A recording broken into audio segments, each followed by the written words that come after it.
बिस्मिल्लाहिर्रहमानिर्रहीम। अस्सलाम वालेकुम व्यूअर्स, उम्मीद है आप सब खैरियत से होंगे। मैं हूँ आपकी होस्ट मुक़द्दस शफ़क़त और आज हम कहने जा रहे हैं एपिसोड 7 की रीडिंग नावल तेरे इश्क की मुझको आदत है, उसका नाम ज़हरा फ़राह हसन।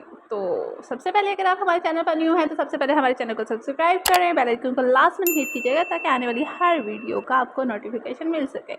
और उसके बाद अगर आपको वीडियो पसंद आए, एपिसोड पसंद आए और नावल पसंद आए तो लाइक कमेंट एंड शेयर तो ज़रूर कीजिएगा। ओके, पिछले एपिसोड में हमने देखा कि आनिया को असलान घर ले आया था, तो उस पर अरुषा का जो रिएक्शन था वो उसकी आंखों में जो वहशत थी वो देखने के लायक थी। अब देखते हैं आगे इस एपिसोड में क्या होता है। तो चलिए चलते हैं एपिसोड की जानिब। इसी परेशानी से फिर से बेडरूम में आकर बाहर से लॉक करता नीचे आ गया। शाम का वक्त हो रहा था और वो न जाने कहाँ थी। स्नान लान और बैग लॉन हर जगह इसे ढूंढ ढूंढ कर अब इसके लिए फ़िक्रमंद हो चुका था। कहाँ हो तुम बेवकूफ़ लड़की, तुम क्यों सबको बताकर मेरा प्लान ख़राब करने पर तुझे नाराज़ हो तो बेडरूम में रहती। आज तुम जितना भी लड़ती झगड़ती स्नान सब बर्दाश्त करता क्योंकि इसने गलत किया है, मगर इस तरह नहीं। वो बालों में उंगली फेंक कर चारों तरफ देखता, अरुषा के तस्वर से बोलता बेचैनी में मगर एहतियात से ढूंढ रहा था। असलान क्या हुआ बेटा, कब से देख रही हो तुम परेशानी से इधर उधर टहल रहे हो, कोई बात है बेटा। वो फिर से अंदर आया तो किचन में जाती चाची ने इसे पुकार कर पूछ लिया। असलान ने चौंक कर इनकी तरफ देखा। वह काफ़ी मुतमईन नजर आ रही थी यहाँ आकर। जो परेशानी जो बेचैनी से इनके चेहरे पर वहाँ हॉस्पिटल में थी वो अब इनके चेहरे पर कहीं नहीं थी। कोई बात नहीं है, मैं बस ऐसे ही आपको आप बताएं कुछ चाहिए था आपको। मैं मुलाजमा से कह देता हूँ। पल ही में वो अपनी परेशानी छुपाकर अपने चेहरे को नामा करता इन्हीं से इनके बेडरूम के बाहर निकलने के बारे में सवाल कर मुस्कुराया।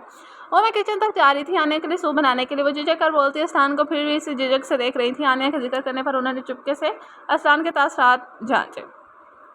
तो फिर मुलाजमा से कह दें चाची वो किचन में ही होगी, आप लोग जब तक यहाँ हैं बिला झिझक इस घर में रह सकते हैं, जो चाहिए मुझसे कहिए, आपका अपना ही घर है। आनिया के जिक्र पर भी असलान बिल्कुल नॉर्मल रहा था, बल्कि बहुत नरमी से कहकर इनकी सारी फिक्रमंदी दूर कर दी। चाची का चेहरा खिल गया, वरना माँ जी की बात और ये सोच सोच कर जाने के असलान अब इनके साथ कैसा स्लो करेगा, कहीं वो असलान की नज़रों में अपनी हैसियत ही ना खो दे। ये सब सोच कर वो बहुत मायूस हो गई थी। और जैसे कि ये काफ़ी ज़्यादा ना तजस्सुस वाली है कि ये असलान की चाची शायद वो ही औरत तो नहीं जो शाहनवाज खान के साथ होती है। तो देखते हैं आगे ट्विस्ट कब खुलता है कब नहीं, क्या वो यही होती है या फिर कोई और।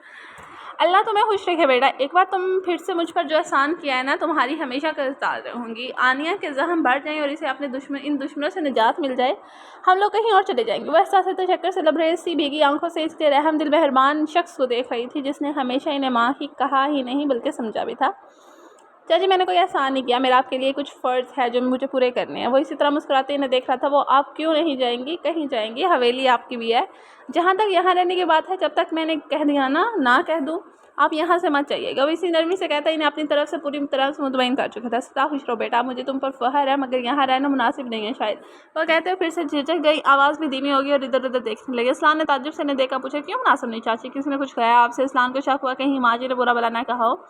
अपने लिए माँ की हसासियत और मोहब्बत से बाहर जो था, शायद अरुषा को बुरा लगा हमारा ना। वो तो हमें देखते ही अपने बेडरूम में जाकर बंद होगी, मुझसे मिली भी नहीं। वो आंखें झुकाकर धीमे से बोली। असलान ने इस बार अपनी कनपटी एक उंगली से जलाई। अब इन्हें क्या बताता कि वो भी इसी के मुतल्लिक परेशान था।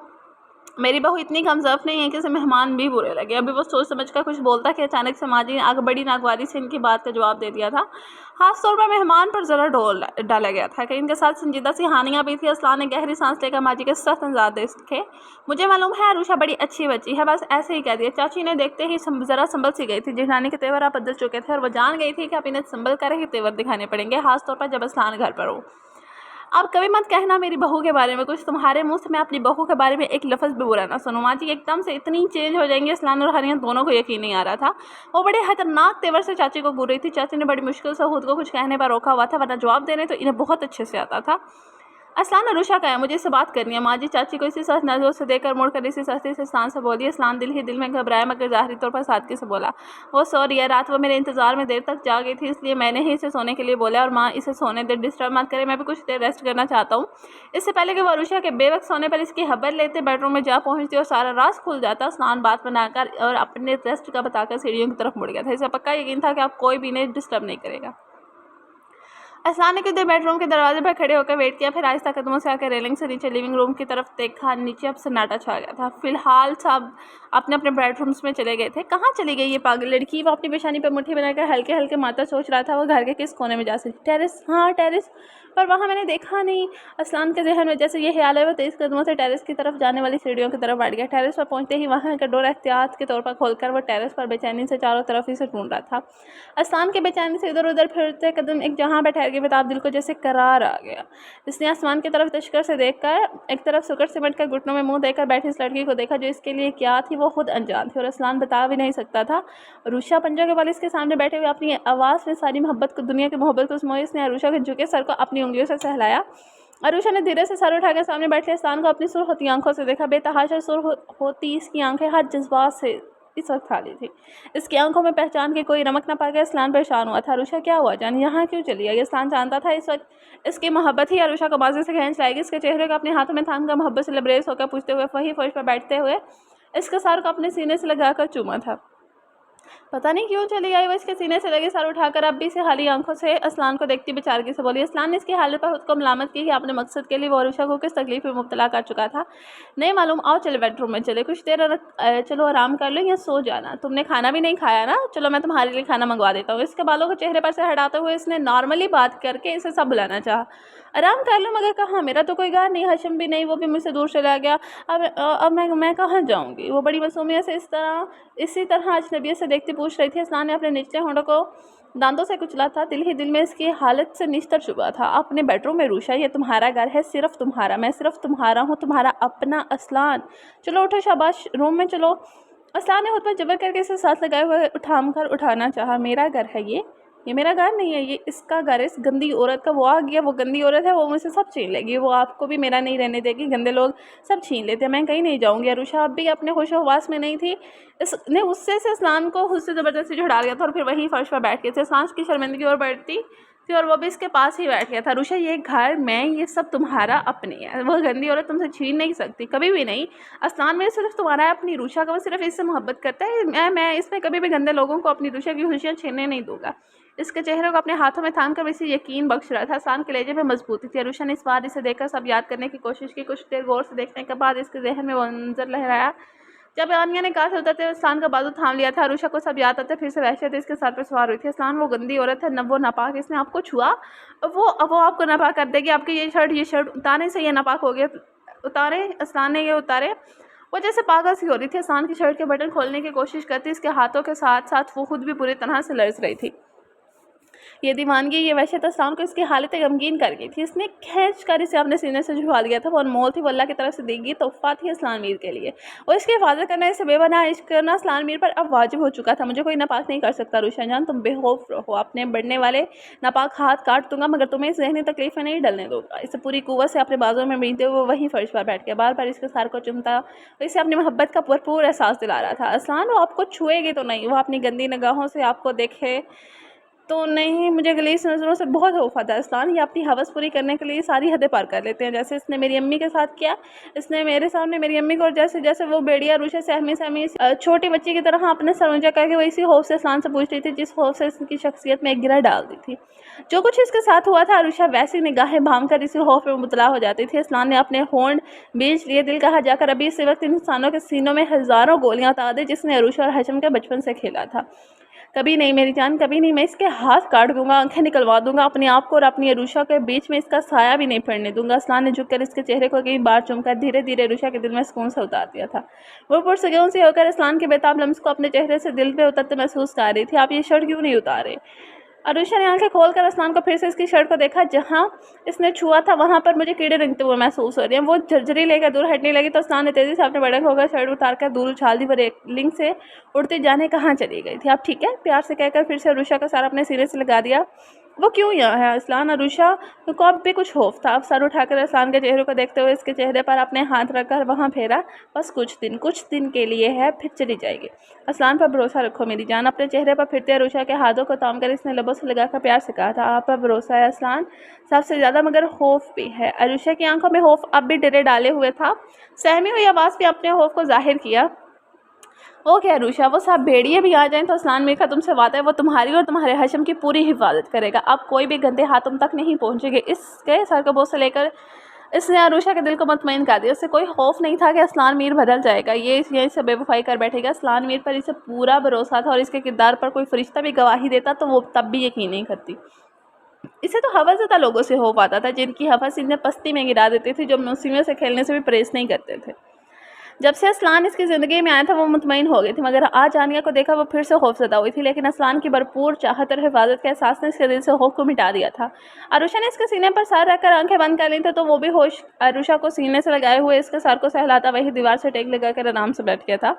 वो गुनगुनाती हुई अपने बेडरूम में आकर बेड पर बैठी थी। इस औरत की आंखें भी अजीब सी चमकती और लबों पर बड़ी मगरूर से मुस्कुराहट। अब तक इसने जो चाहा था वो सब इसने हासिल किया था, गुरूर कैसे ना होता। बेड के साइड टेबल से अपना मोबाइल उठा के इसने शहनवाज खान का नंबर मिलाया था। पहुंच गई असलान मीर की एक्स वाइफ अपने ठिकाने पर। उधर से कॉल पिकअप करते ही शहनवाज खान ने छूटते ही पूछा था, हाँ पहुंच गई, और इसी शान से पहुंच गई जिस शान से हमने चाहा था। ये असलान मीर तो मेरी सोच से भी ज़्यादा गैरतमंद कह लो या बेवकूफ़ कह लो, दोनों ही निकला। औरत बेड पर आराम से लेटी हुई मकरू हंसी हंस रही थी। ज़्यादा गैरतमंद बनने वाले मर्दों का यही हाल होता है, वो दूसरों के हाथों से यूं ही बेवकूफ़ बनते रहते हैं। बजाय इसे घर में रखने के इसे मार डालना चाहिए था, मगर देखो कैसे फिर से अपने घर में ही ले आ गया। शहनवाज खान हकारे से बोलते हुए इस्लाम में के बेवकूफ़ बन जाने पर कह के भी लगा रहे थे, वो क्या मारेगा, तुमने कोई कसर छोड़ी क्या मारने में, इतनी बुरी तरह से क्यों मरवाया और इसके साथ क्या करवाया तुमने। औरत को शहनवाज खान की कमीनगी पर बहुत गुस्सा आया था, इसलिए अपने गुस्से को जाहिर भी कर दिया।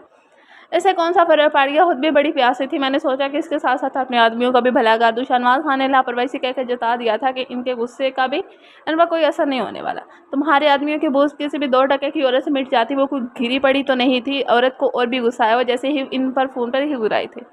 तुझे क्यों इतने मरोड़ उठ रहे हैं, शहनवाज खान ने जैसे इसे और भड़काया। शहनवाज खान मत बोलो, इससे मेरा क्या रिश्ता है, इसने जैसे दांत भी से।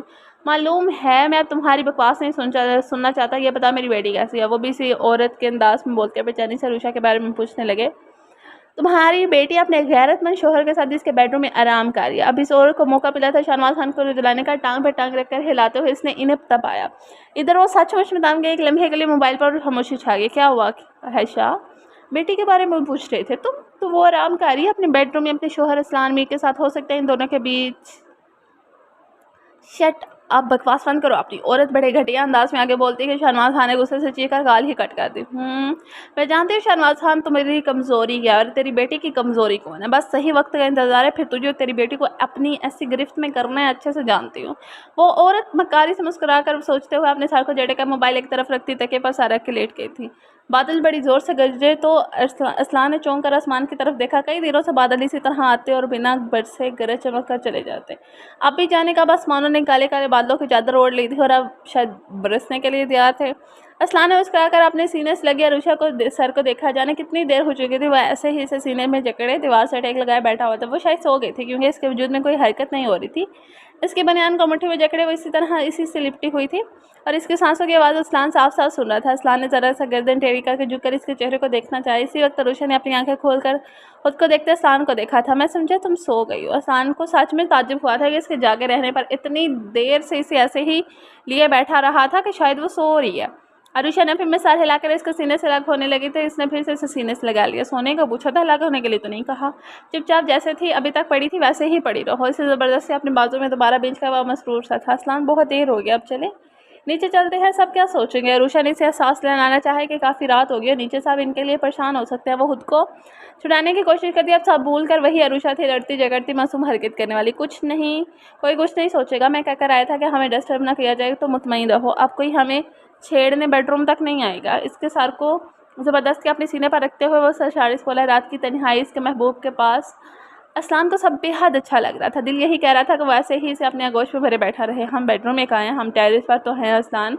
वह हैरान सी चेहरा ऊंचे करके असलान के मसरूर चेहरे को देखकर बोली, हम यहाँ हैं, ये सिर्फ हमें मालूम है, बाकी सबके लिए हम बेडरूम में हैं, ऐसा वो लोग समझ रहे हैं। असलान ने बताकर खुद को देखते अरुषा की पेशानी पर अपने लब रख दिया। अरुषा को सब याद आ गया कैसे आनिया को देखकर पागल सी होकर यहाँ आकर छुप गई थी, कैसे असलान आया और इसकी बातें जिसने इसे पुरसुकून कर दिए थे। क्या सोच रही हो? असलान ने इसके चेहरे का बदलते रंग बगौर देख रहा था। कुछ नहीं, मुझसे बात भी मत करें, इसलिए इतने दिन से मसरूफ़ थे, मुझे बताने की भी ज़हमत नहीं की और आप मुझे मेरी इजाज़त के बगैर इसे मेरे घर में ले आए। असलान की सारी बात छुपा कर रखने पर अब वो नाराज़ थे, इतने दिन से वो इस औरत की वजह से मसरूफ़ था और इसे बिना इत्तला दिए वो इसके घर तक ले आया था। अरुषा की अब हालत बीवियों वाली हिस्सेदार हो चुकी थी और वह जारहियत से असलान के सीने पर हाथ आगे इसे धक्का देकर तेज़ी से इससे लागे होकर उठ चुकी थी। असलान ने मुंह बनाकर नाराज़ बीवी को जाते देखा था। उससे बेपनाह मोहब्बत करने वाली, इस पर पूरा यकीन रखने वाली लड़की को तो वो अपनी मोहब्बत के एहसास से हिफाजत देकर मना सकता था, आराम से करीब कर सकता, मगर इसकी एक बीवी को बेहब्बा रखा था जिसकी सतावे से खुद से दूर करके देखा जा रही थी। बीवियों वाले अंदाज वाली नाराज़गी में आ चुकी अरुषा को कैसे मनाए। असलान ने बालों में हाथ फेरकर फिर हंसाना बीवी वाले मूड में आ चुकी अपनी जोजा मोहतरमा को देखा। फिर असलान तासुब से सर हिलाते हुए पेंट झाड़ कर उठ खड़ा हुआ। होले होले चलते हुए वो सीढ़ियों की तरफ जाने वाले डोर को खोलने की कोशिश करती अरुषा के सर पर पहुंच गया। मोबाइल पर ज़बरदस्त रिंग बजना शुरू हो चुकी थी तो सिंगल बेड पर सोए हुए वजूद ने कंफर्टर से अपना सर बाहर निकाला था और वह मंदी मंदी आंखों से घड़ी को देख रही था। आधी रात गुजर चुकी है तो इस वक्त किस वक्त को इसकी याद आ गई थी। इस वक्त इसकी नींद इतनी ज़्यादा आ रही थी कि कॉल करने वाले पर शदीद गुस्सा आया था। लेटे लेटे ही इसने हाथ बढ़ाकर मोबाइल उठाना चाहा, मगर हाथ मार मार कर ढूंढने की कोशिश करने के बावजूद भी मोबाइल हाथ नहीं लगा। वह बज का खामोश भी होगा तो इसने चैन की सांस लेकर दोबारा कंफर्टर अपने सर पर तान लिया था। बस 2-4 ही सेकंड मोबाइल फिर से चंगाड़ते हुए इसे झुंझलाने पर मजबूर कर चुका था। इस बार वो कंफर्टर फेंक कर उठकर बैठ गया और साइड लैंप जलाकर साइड टेबल के कोने में अटका मोबाइल उठाकर इसे खामोश करने ही वाला था कि इस स्क्रीन पर इस्लान भाई की कॉलिंग देकर इसकी सारी नींद भाग से उड़ गई थी। हेलो इस्लान भाई, क्या बात है? अब इस वक्त वो बेचारे से मोबाइल कान लगाकर घबराए हुए अंदाज में पूछ रहा था, तुम दोनों भाई बहनों को सारे गदे बेचकर सोने की आदत है क्या? इधर से इतना जला बना जवाब सुनकर हर्षम ने कान मोबाइल से हटाकर देखा। यह इस्लान मीर है या कोई और? छूटते ही ऐसा सवाल, फिर से सो गए क्या? इधर से कोई जवाब ना पाकर फिर से झुंझला कर पूछा गया। नहीं तो इस्लान भाई, क्या बात क्या है? आशु तो ठीक है ना? हर्षम कंफ्यूज सा था और घबराया भी। यार क्या बात है कि इस्लान भाई इतनी रात में ऐसे जले बने से मूड में है? कहीं इसकी प्यारी बहन ने कोई बेवकूफ़ी तो नहीं कर दी? तुम्हारी आशु की हैरियत खुद पूछ लेना, मैं जब भेड़ों के छत्ते में हाथ नहीं डालना। इधर से बड़ी संजीदगी से इसकी बात का जवाब दिया गया तो हर्षम ने गहरी सांस भरी। देव और परी का खुद का मसला है तो मुझे क्यों जगाया गया? आपको मुझसे कोई काम है? जमाई लेते हुए इसने पूछा था। लाला कहा करो तुम भी। उफ, हर्षम को पक्का यकीन हो गया था इस्लान में ज़रूर कुछ खिसक बचाए बात बताने के पहले वैसा मजाक। अब नया हुक्म, इस्लान भाई आप ठीक तो हैं? तबीयत ठीक है ना आपकी? मुझे क्या आना है और तुम्हें एक बार की बात समझ में नहीं आती? लाला कहा अगर मुझे हानिया की तरह हर्षम का दिल कहा तो मोबाइल उठाकर अपने सर पर दे मारे तो ये तो इन पर नहीं मार सकता था। एक तो इसकी नींद में हलर डाला, इस पर से ऐसा ऑर्डर। ये लाला कहलवाने का शौक सुबह भी पूरा हो किया जा सकता था। तुम्हें भी अपनी बहन की तरह उससे गुफ्तगू करने की आदत है। सामने वाला शख्स भी कुछ बोले या कहे, तुम दोनों भाई बहन दिल ही दिल में सवाल जवाब करने लगते हो। इधर से तपा चला। इतना अच्छा जवाब सुनकर हर्षम खिसियाना सा हो गया। आप बोलें क्या बात है? आपने इतनी रात को कॉल क्यों की? इस पर बड़े तहम्मुल से हर्षम ने बड़े अदब से बहनों हिसाब से पूछा। इतनी रात तो नहीं हुई कि तुम घबरा ही गए? हमने तो किसी जवान लड़के को इतनी जल्दी सोते नहीं देखा। तो वह शायद हर्षम को पूरी तरह से जिद करने के मूड में था। लाला अब सुबह बात कर लीजिएगा मुझसे, वो दान पर दान चबा कर पूरी हफ्ते से बोला। तो इधर से इस्लान ने कहकर लगाया था। रिन के कहने पर हर्षम ने बस दांत ही किचकिचाया। अरुषा सही कहती है। खून जलाने में इस्लान मीर का कोई जवाब नहीं। अब आए ना तुम लाइन पर, सब हैरियत है, बस तुमसे एक काम है। वो हंसते हुए नॉर्मल हुए तो हर्षम ने शुक्र का सांस लिया। आप हुक्म करें, इसने अदब से कहा था। ऐसा करो तैयार हो जाए, फजान तुम्हें लेने पहुंचता होगा, इसके साथ यहाँ आ जाना। हाँ अलबत्ता वो तुम्हें छोड़कर चला जाएगा और रास्ते में जो भी तुम्हारी बहन को खाने में पसंद है वो भी पैक करवा लेना। और सुनो, अंदर आकर शोर मत मचाना, सीधे टेरेस की तरफ आना, मैं वहीं हूँ ठीक है? जल्दी करो, मैं मुंतजिर हूँ। अजला से सब समझाता हूँ, फ़ोन काट चुका था। तो हर्षम बेवकूफ़ों की तरह सब सुनता मोबाइल को घूरा था। ये इस्लान भाई को क्या हुआ है? इस तरह रात में कौन किसको बुलाता? और ये अरुषा का खाने पीने का भी फिर से कोई दौरा पड़ गया क्या? नींद को खैर बात कहकर वो सर झटका पैरों में पर से कंफर्टर फेंक कर उठ चुका था। इसके हुक्म के मुताबिक वो जल्दी जल्दी तैयार होने लगा क्योंकि अभी थोड़ी देर में इनका वो फदर फिजान आ रहा था जो इस्लान भाई से भी ज़्यादा खतरनाक लगता था इसे।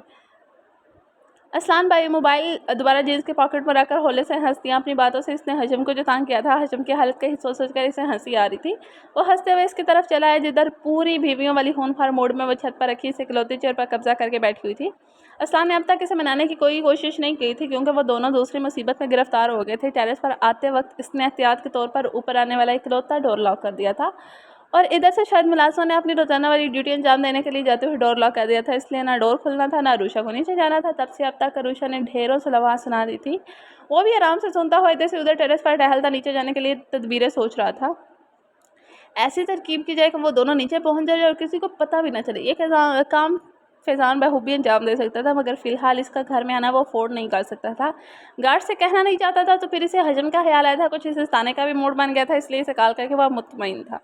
ऐसे घूम रहे हैं आप जैसे पार्क में वॉक हुए निकले हुए हैं, कब से देख रही हूँ थी कि अरसलान मस्त मगर से टहलते हुए, मगर अब खामोश रहना बस इसमें नहीं था। अकेले सुलग सुलग का वो आदी हो गई थी और बादशाह सलामत आराम से घंटे भर मोबाइल से चिपक कर अब टहलने का शुगल फरमा रहे थे। तुम भी अपने पैरों को जहमत दे लो, मगर चेयर छिन जाने का डर होगा। वो इत्मीनान से इसका खून जलाकर अपनी जींस के पॉकेट में दोनों हाथ डाल के इधर से उधर आहिस्ता आहिस्ता कदमों से चहलकदमी कर रहा था। अल्लाह मियाँ ऐसा मियाँ किसी को ना दे। वो बुरी तरह से जलकर बड़बड़ाई, कैसे दे सकता है एक ही रिश्ता, वो भी तुम दुआएं मांग मांग कर अपने नाम कर चुकी हो। असलाम जब मोहब्बत के मूड से निकल गया, खून जलाने वाले मूड में आ जाता था, तो कैसे दूसरों को सरापा सुलगा देता था, ये कोई अरुषा से पूछे। आपको अपने नाम नहीं किया था, आप खुद ज़बरदस्ती मुझे अपना बनाने के लिए मरे जा रहे थे। भूल गए कैसे गन पॉइंट पर मेरे भाई को लाकर निकाह के लिए हाँ करवाई थी। इसने चेयर पर और भी फैल कर बैठते हुए जल भर का दो बदू जवाब दिया था। अरुषा ने जले बने से तंज पर असलान ने वही ठहर कर आंखें सुकेड़ कर इसे घूरना शुरू किया था। अल्लाह कहीं गलत पर टाइम पर बस ज़ुबान तो नहीं फिसल गई, और इसे इस तरह अपने अपने को घूरते देखकर अरुषा ने घड़बड़ा कर दिल में सोचा, जीन्स और सिर्फ बनियान में इसके मसल्स पूरी तरह से जाहिर हो रहे थे। ये बुरा मान गए तो बच भी नहीं सकती। लानत है तुझ पे अरुषा, कितना बोलती हो तुम। और इस बार इसने थूक निकलते हुए इधर उधर देखना शुरू किया, बचने की कोई तुरा होगी। आप घूरते रहेंगे या नीचे जाने का भी सोचेंगे। वो इसी पोजीशन में खड़ा रहा तो आहिस्ता से इसने निगाहें चुराकर बोली, दिल सहम सा रहा था। जानती थी इंसान कितना हसास है इस हादसे के मामले में, फिर भी ज़बान चल पड़ती थी। क्यों बैठी रहो और भी कुछ बोलो, मैं कुछ और भी सुनना चाहता हूँ। ज़रा सा जो इसका अंदाज तब्दील हुआ हो, इसकी काली आंखें की तरह से देखने से परहेज़ करते हुए रुषा अब जवाब खुद को कोस रही थी कि क्यों वो इतनी बेवकूफ़ है। बोल रही हूँ ना, डरती नहीं हूँ आपसे।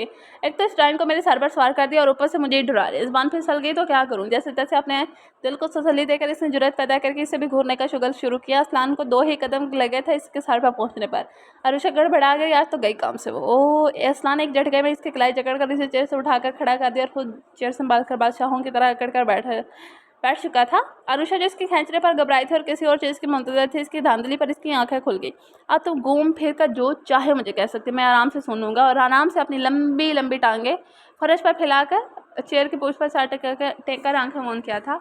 और प्लीज़ जो बोलना है वो बोलती रहना, मगर अपना लाउड स्पीकर ज़रा कम रखना, मुझे नींद आ रही है। ज़रा की ज़रा आंखें खोलकर कहते हुए फिर से अपनी आंखें मूंद चुका था। अरुषा को इतना सदमा लगा था, वो बोलना भी भूलकर इस आराम से टेक लगाकर सोते हुए देख रही थी।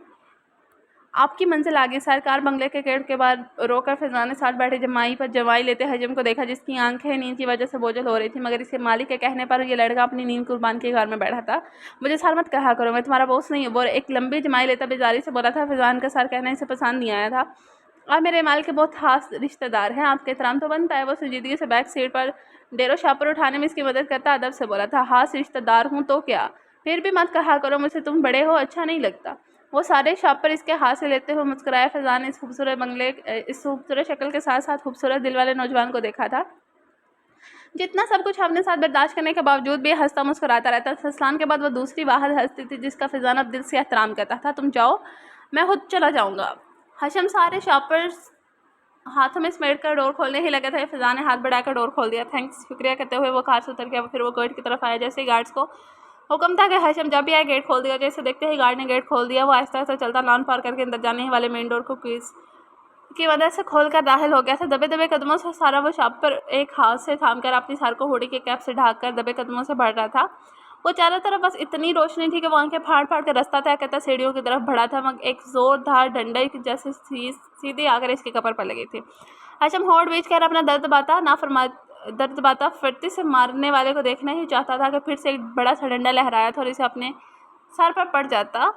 इसने अपनी जूडो कराटे वाली प्रैक्टिस का फान आजमाते हुए अपना हुनर दिखाया था और दूसरे पर डंडा मारने वाली हस्ती को वो उठाकर पटक देता कि दोनों वहीं अपनी अपनी जगह पर थम गए थे। हजम बहुत नागवारी से टार्जन की औलाद बनकर खुद पर हमला करने वाली को कमर से थमे थमे घूर रहा था और वो खुद वो हजम के बालों के सहारे जुड़ी हुई थी, रंग के फाड़े फाड़े इसे देख रही थी।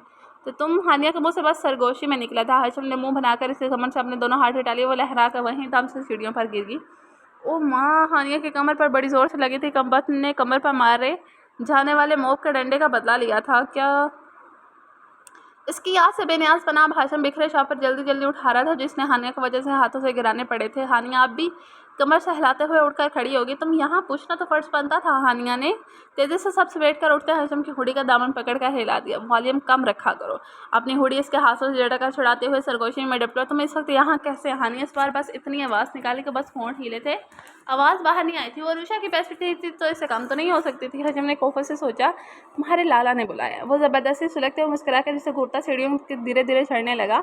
अपने पीछे हानिया को आते महसूस करके इसने एक बार फिर मुड़कर पीछे देखा। वो स्लीपर हाथ में लेकर धीरे धीरे चलने की कोशिश कर रही थी, मगर हाय रेस का नाजुक सरापा वजूद जो हरगिज मोटा नहीं था लेकिन नाजुक भी नहीं था, जिसकी वजह से अच्छी खासी दमक हो रही थी। कुछ कहना फजूल ही था, इसलिए वह सर झटका बाकी सीढ़ियाँ चलने लगा। वो भी परेशान इसके पीछे थी। एक बार फिर इसकी हुडी जोर से खींचने लगी तो हशम पूरी जारखीर से पीछे मुड़ा। लाला का रूम इधर है। इसके इस कदर गुस्से से मुड़ने पर हानिया ने फुल वालिया में हुडी खींचने के साथ वजाहत दी, मालूम है मुझे, आप अपना मुंह बंद रखना वरना खींच कर लगा दूंगा। हशम ने बाकायदा हाथ उठाकर दिखा भी दिया।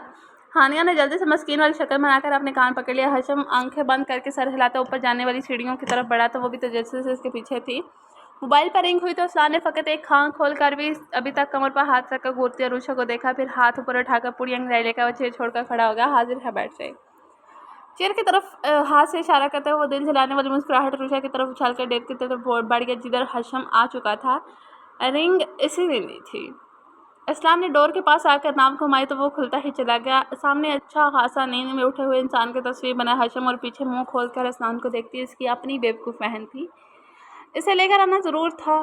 असलान ने फ़ौरन मुंह बनाकर हशम से कहा, आप ही के बहन के किसी को अपने घर में गुस्सा नहीं देख सकती थी। मेरी कमर के डंडे से सिकाई करके यहाँ तक पीछा गया है। हशम बेजारी से फिर से ही जमाई लेता शाप पर बढ़ा चुका था कि जल्दी से पकड़े और मुझे जाने दे। पीछे खड़ी हानिया ने डंडे मारने वाली बात बताने वाले हशम के पुष्प को घूरते हुए सोचा, दिल तो यही कहा कि कसकर एक और डंडा भी इस मनहूस आदमी के लगा दे। अब आए हो तो आ जाओ, पार्टी हो जाए। स्नान किनारे से हटता इसे दावत दे चुका था और फिर से जमाई रोकता शाप पर उठाए अंदर चलाया। तुम भी आ जाओ, तुम्हारा ही शोहर है। हानिया बाई के इतने शोह मोड़ पर गिरते गिरते बची। स्नान इसका हाथ थाम कर खुद ही डोर बंद करता लेकर आगे बढ़ाया था। तुम इतनी रात में यहाँ किस लिए आ गया? रुषा हैरान से हजम को देख रही थी जो सारे शॉप पर टेरेस पर आकर वहीं पूरा फैल कर लेट गया था। अब इसमें इतनी सकत नहीं थी कि वो तवाज़ा देकर खड़ा रह सके। नींद से वो बेहाल हो रहा था और वह ऐसे चट लेट कर आंखें बंद कर चुका था जैसे टाइल्स वाले फर्श पर नहीं, फोम पे बिस्तर पर सोया हुआ हो। हजम क्या हुआ? तबीयत तो ठीक है ना? ऐसे कैसे लेट गया? हजम को ऐसे निढाल सा देखकर अरुषा ने घबरा कर इसके पास बैठकर इसका सर पकड़ कर हिलाया। हजम ने अपना सर उठाकर इसके गोद में रख लिया था। कुछ नहीं हुआ, बस ड्रामे कर रहा है। ज़रा सा नींद से उठवाकर दो चार चीज़ें क्या मंगवा लिया। ऐसा कमज़ोर बांधा जैसे पहाड़ तोड़ कर आ गया। आसान को इसके फैल कर लेटने पर एतराज़ नहीं था, बल्कि इसे अपनी बीवी को गोद में सार रखने के लेटने पर था। वो गोद में सार रखते तो मोहतरमा की जान जल जाती है, तो बाल नोच लिए जाते हैं। भाई ने रख लिया तो वैसे फिक्रमंदी से इसका सर प्यार से सहला कर पूछा जा रहा था, देख ले मेरी बहन, तेरे मियाँ का ये हाल है। पहले मुझे ज़बरदस्ती नींद से उठाकर यहाँ तक बुलाए, इनके कहने पर हाथ छान छर कर सारी चीज़ें, और फिर कह रहे हैं कि कोई पहाड़ नहीं तोड़ा, और तो और ऊपर से इनकी बहन के हाथ पर कमर से डंडे भी खाए हैं। हशम को और भी मज़ा आया था सालमी को झुलाने में। वो और भी फैलकर बहन की गोद में लेट कर शिकवा करते हुए पलकों के जरिए से सामने खड़े भाई बहन के तपते चेहरे को भी देख रहा था। हाना, तूने मेरे हाशों को डंडे मारे। अरुषा हशम के मामले बहुत हसास थी। अब भी सारी दोस्ती परे करके हानिया बेचारी को गुरा था, और बेचारी जो अभी तक ये नहीं समझ पाए थे कि लाला अरुषा यहाँ कैसे हशम क्यों आया। अब नई मुसीबत मैंने तो चोट समझ कर मारा था। शु भला मैं हजम को मार सकती हूँ? मासूम बन के इसने फ़ौरन सफाई दी और मिस्कीन बनती साथ ही हजम को एक मोटी सी गाली देकर वही फर्श पर सुकून से बैठ गई थी और सारा माजरा जानकर खिसकेगी उसने पक्का राजा कर दिया था। हानो कह तो सही रही है, वो क्यों मारेगी तुम्हें? तुम आए क्यों हाशु? अरुषा ने जड़ से मानकर इसका सर हिला डाला। मुझे अब डिस्टर्ब नहीं किया जाए, जो पूछना है अपने शोहर से पूछो। हजम ने हाथ खड़े करते हुए खड़े कर दिया और फिर से इसके गोद में सारा के बड़े आराम से बैठकर अस्लान को खून जला रहा था। अस्लान, आपने इतनी रात में मेरे भाई को नींद से जगा कर यहाँ बुलवाया? गजब खुदा का, इतने सारे गुंडे पा रखे हैं, वो क्या सिर्फ डराने के लिए रखा हुआ है इनको? इनसे ज़रा सा ज़बान हिलाकर आप डोर नहीं खुलवा सकते थे? मेरे हाशू को आपने क्यों बुलवाया? आपका उधार खाया हुआ है क्या इसने जितने इसे काम के लिए बुलवा लिया हो, वो भी सोने में जगा कर? अरुषा को तो अब सही मौका मिला था इस पर अपनी इतनी देर से खून जलाने वाली खोलन उतारने के लिए, इसलिए शेरनी बनकर घुस ना डाला। अस्लान ने कुछ देर नाक मुँह चढ़ाकर इसे देखा, फिर इसने झुककर बड़े शौक से सब सुनती हानिया को बैठे बैठे इसी पोजीशन में उठा लिया। लाला क्या कर रही हैं? वो बुरी तरह से घबरा गई और गुड़िया की तरह इसे उठाकर इधर बैठा जिधर हशम मियाँ आराम से आंखें बंद किए हुए पड़े हुए थे। अस्लान ने एक झटके से हशम का बाजू खींचकर इसे अपना से और बीवी से गोद से उठाकर हानिया की गोद में तकरीबन पटा ही दिया था। ये रही तुम्हारी बीवी और इसकी गोद, अब मेरी बीवी पर कब्जा मत जमाना। वो इत्मीनान से कहकर अरुषा के पास ही इससे एकदम लगकर बैठकर आराम से बैठ गया था। ऐसी हरकत करते हुए इसने तो इन तीनों को ही होंग बनने पर मजबूर कर दिया। हानिया तो होश में आते आते हशम का सर झटका गोद से दूर फेंका था वो सर को फर्श पर सजदा दे सोने से पहले ही बचा कर शराफत से उठ के बैठने में ही याफियत समझ चुका था। भूल गया था कि इसकी बहन किस दियो की मलकियत हो चुकी है। वह एक लम्हा नहीं लगाएगा उसे उठाकर पहनने में। वही अरुषा ने अपने से जुड़ कर बैठी इस्लान मीर से ज़रा परे होकर बैठना चाहे कि इस्लान ने तेज़ी से इसके खिलाई झगड़े थे। चुपचाप बैठे रहो वरना तुम्हारे भाई भाभी का भी लिहाज नहीं करूँगा। बोला वो सरगोशी में था मगर वो सरगोशी बिल्कुल नहीं थी। रूड हीरो अपनी रुखाई में इतना रोमांटिक है। अगर रोमांटिक हीरो होता तो हजर ने सोच सोच कर झरझरी ली थी। अब लेटो नींद नहीं आ रही अपने सामने सारे शॉपर्स उस्तान ने खोलते हुए हशम को और तपाया। अल्हम्दुलिल्लाह मैं अभी इतना रोमांटिक नहीं हुआ माशाल्लाह, आपके करामत से मेरी नींद अब उड़ गई है। इंशाल्लाह अब खा पी कर सोऊंगा। हशम ने भी वैसे ही जवाब देकर दूसरे शॉपर्स खोलना शुरू कर दिए। शॉपर खुले तो अरुषा और हानिया की आंखें चमक से गई। बर्गर, पिज़्ज़ा, फ्राई, स्टेरो के हिसाब से रोस्टेड, साथ ही ढेर सारी आइसक्रीम, चिप्स के पैकेट्स और कोल्ड ड्रिंक्स।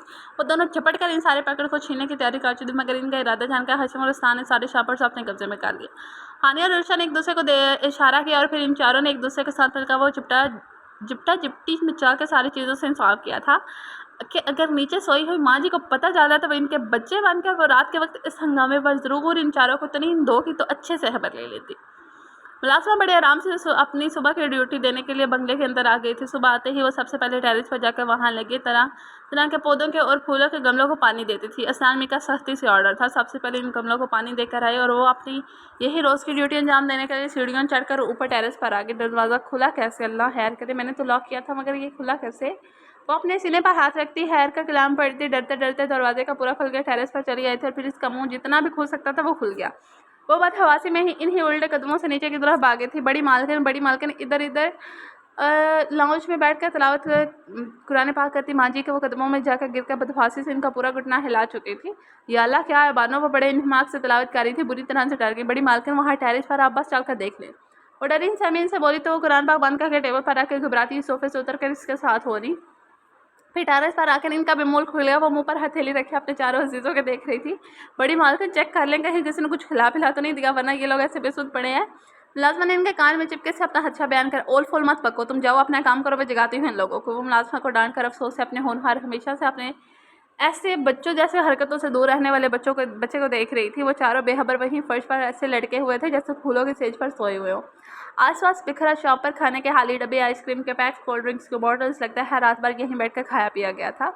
उन्होंने अपनी पागल बहू और बेटी को देखा जो अपने अपने शोहरों के ऊपर लदी। वो आराम से ख्वाब खरगोश के मजे ले रही थी। माँ जी कुछ देर इनको देखती रही, फिर इनके होठों पर ममता भरी मुस्कुराहट आ गई थी। उन्होंने बड़ी मोहब्बत से इस्लान को देखा तो वो रुषा को अपने बाजुओं में बड़े सख्त फर्श पर भी बड़े सुकून से सो रहा था। पैंट और सिर्फ बनियान में इसके चेहरे पर एक अलग ही चमक छाई हुई थी। कितना सुकून था इसके चेहरे पर। इस्लान के पास बैठते हुए उन्होंने कुछ दूरी पर सोए हशम को भी देखा था। मासूम सा वो चारों हाथ पैर फैलाकर सोया हुआ था और हानिया इसके पेट पर सार रखे इससे लिपटी हुई थी। सबके सब पागल है। इस पर वो अपनी मुस्कुराहट दबाकर उन्होंने फिर से अपने बहू बेटे पर निगाह डाली। तुमने तो मेरे बेटे को वो सिखा दिया जो मैं कभी भी नहीं सिखा सकती थी। इसे ज़िंदगी का लुत्फ़ लेने का हुनर सिखा दिया। उन्होंने दिल में सोचकर अहसान के सीने पर चेहरा छुपाकर सोई रुषा को देखा था। दिल कहा ऐसे ही छोड़ कर चली जाए मगर इनके आराम को सोचकर वो अहसान के चेहरे पर अपनी हथेली रख चुकी थी। अस्लान, उन्होंने बहुत प्यार से इसके गाल को थपथपाया। अस्लान ने मंदी मंदी आंखें खोलकर इनका चेहरा देखा। माँ जी के संजीदा चेहरे को देखते हुए उसकी पूरी आंखें खुल गई और फिर वह एक झटके से रुषा को साथ करता हुआ उठकर बैठ गया था। रुषा इसके सीने से फिसल कर वहीं फर्श पर लड़ेगी। क्या अस्लान पहले वो ज़बरदस्ती सुलाया था अब धकेल दिया। इसे शदीद शायद चोट लगी थी। वो सोचते सोचते बड़बड़ाई। अस्लान बुरी तरह से इस तरह शर्मिंदा हो रहा था। खाते खाते एक दूसरे से लड़ते झगड़ते जाने का वो सब लड़क गए थे, इन्हें पता ही नहीं चला था। इसने चोर नज़रों से दूसरे सेम सोते हुए इन दोनों पर भी निगाह डाली। ये सोने की जगह है। रात भर जाकर यहाँ पार्टी करने से सुकून नहीं मिला था जो यूँ ही सो भी गए। इतनी ही जो जगह पसंद है तो सोने के लिए लाइट डेकोरेट करवा ले फिर आराम से सोना। माँ जी बड़े आराम से शर्मिंदा करती और मशवरे से नवाज से घुटनों पर हाथ रखकर उठी। इंसान से कोई बात नहीं बन पड़ी तो इसने पास से ये रुषा का शाना हिला डाला। क्या है सोने दो। वो बुरी तरह से झुंझला के अपने शाने पर रखे इस्लाम के हाथ को झटक दिया। नहीं सोने दो, महारानी जी को फूलों की सेज पर सोई हुई है ना। रात भर बेटी बहू ने पार्टी किया, अब आराम करने दो। बेचारी सब थकी हुई हैं। इन दो बेचारियों से इतना ना हो सका कि एक अपने शोहर को बेडरूम तक ले जाती और दूसरी अपने शोहर को गेस्ट रूम में आराम करने का कह देती। इनकी आवाज़ थी या सूर्य इसराफील। अस्लान तो बड़ा शर्मिंदगी से अपना सार खुजा ही रहा था। रुषा और हानिया बदहवास से होकर सीधी उठकर बैठ गई थी। बल्कि उठी ही नहीं, दुपट्टा सार पर जमाकर सर झुकाकर सारी सलवात को अच्छी बच्चियों की तरह सुनने के लिए लग भी रही थी। जैसे वो मिलाद में बैठी हूँ और माँ जी 10 दे रही हूँ। हद कर दिया तुम दोनों ने। ये तरीका होता है घर की बहू बेटियों का। ठीक है कर ली पार्टी मगर फिर आराम से नीचे जाते हुए सो जाती। मगर नहीं, मेरी बहू बेटी को यही आराम भी फरमाना था। वह इन दोनों के अंदाज पर नाराज़गी से वो रही थी। हशम तो ऐसा बुखलाया हुआ था कि वो भी एक ही छलांग में उछल कर उठा था और अपने जूते पहनने शुरू कर दिए थे। माँ जी सीने पर हाथ बांधकर इन चारों की तरफ देखते शर्मिंदा करने पर तुली हुई थी। मैं मेरी क्लास है, अच्छा आशु चलता हूँ। हशम को अपनी भलाई यहाँ से खिसकने में ही लगी थी, जो जूते पहनकर भागने के लिए तैयार हो गया था।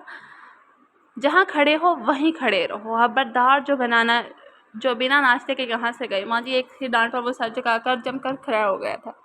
और तुम दोनों अगर होश आ गया हो तो जाकर फ्रेश होकर सीधे किचन में आओ, और खबरदार जो अपने बेडरूम में जाकर तुम दोनों सोई। अब रात तक तुम दोनों को सोना नहीं है। इन दोनों की खबर लेती मुड़ी ही थी कि अनुषा ने अपना बोलना फर्ज समझा। इन्हें भी कुछ कह दें, ये भी शायद यही मौजूद है। माँ जी सारी शर्मिंदगी घोल कर पी लिया। आप आराम से बैठे अस्लान मेरी की तरफ इसने उंगली से इशारा किया था। अस्लान बस इसे घूरा था।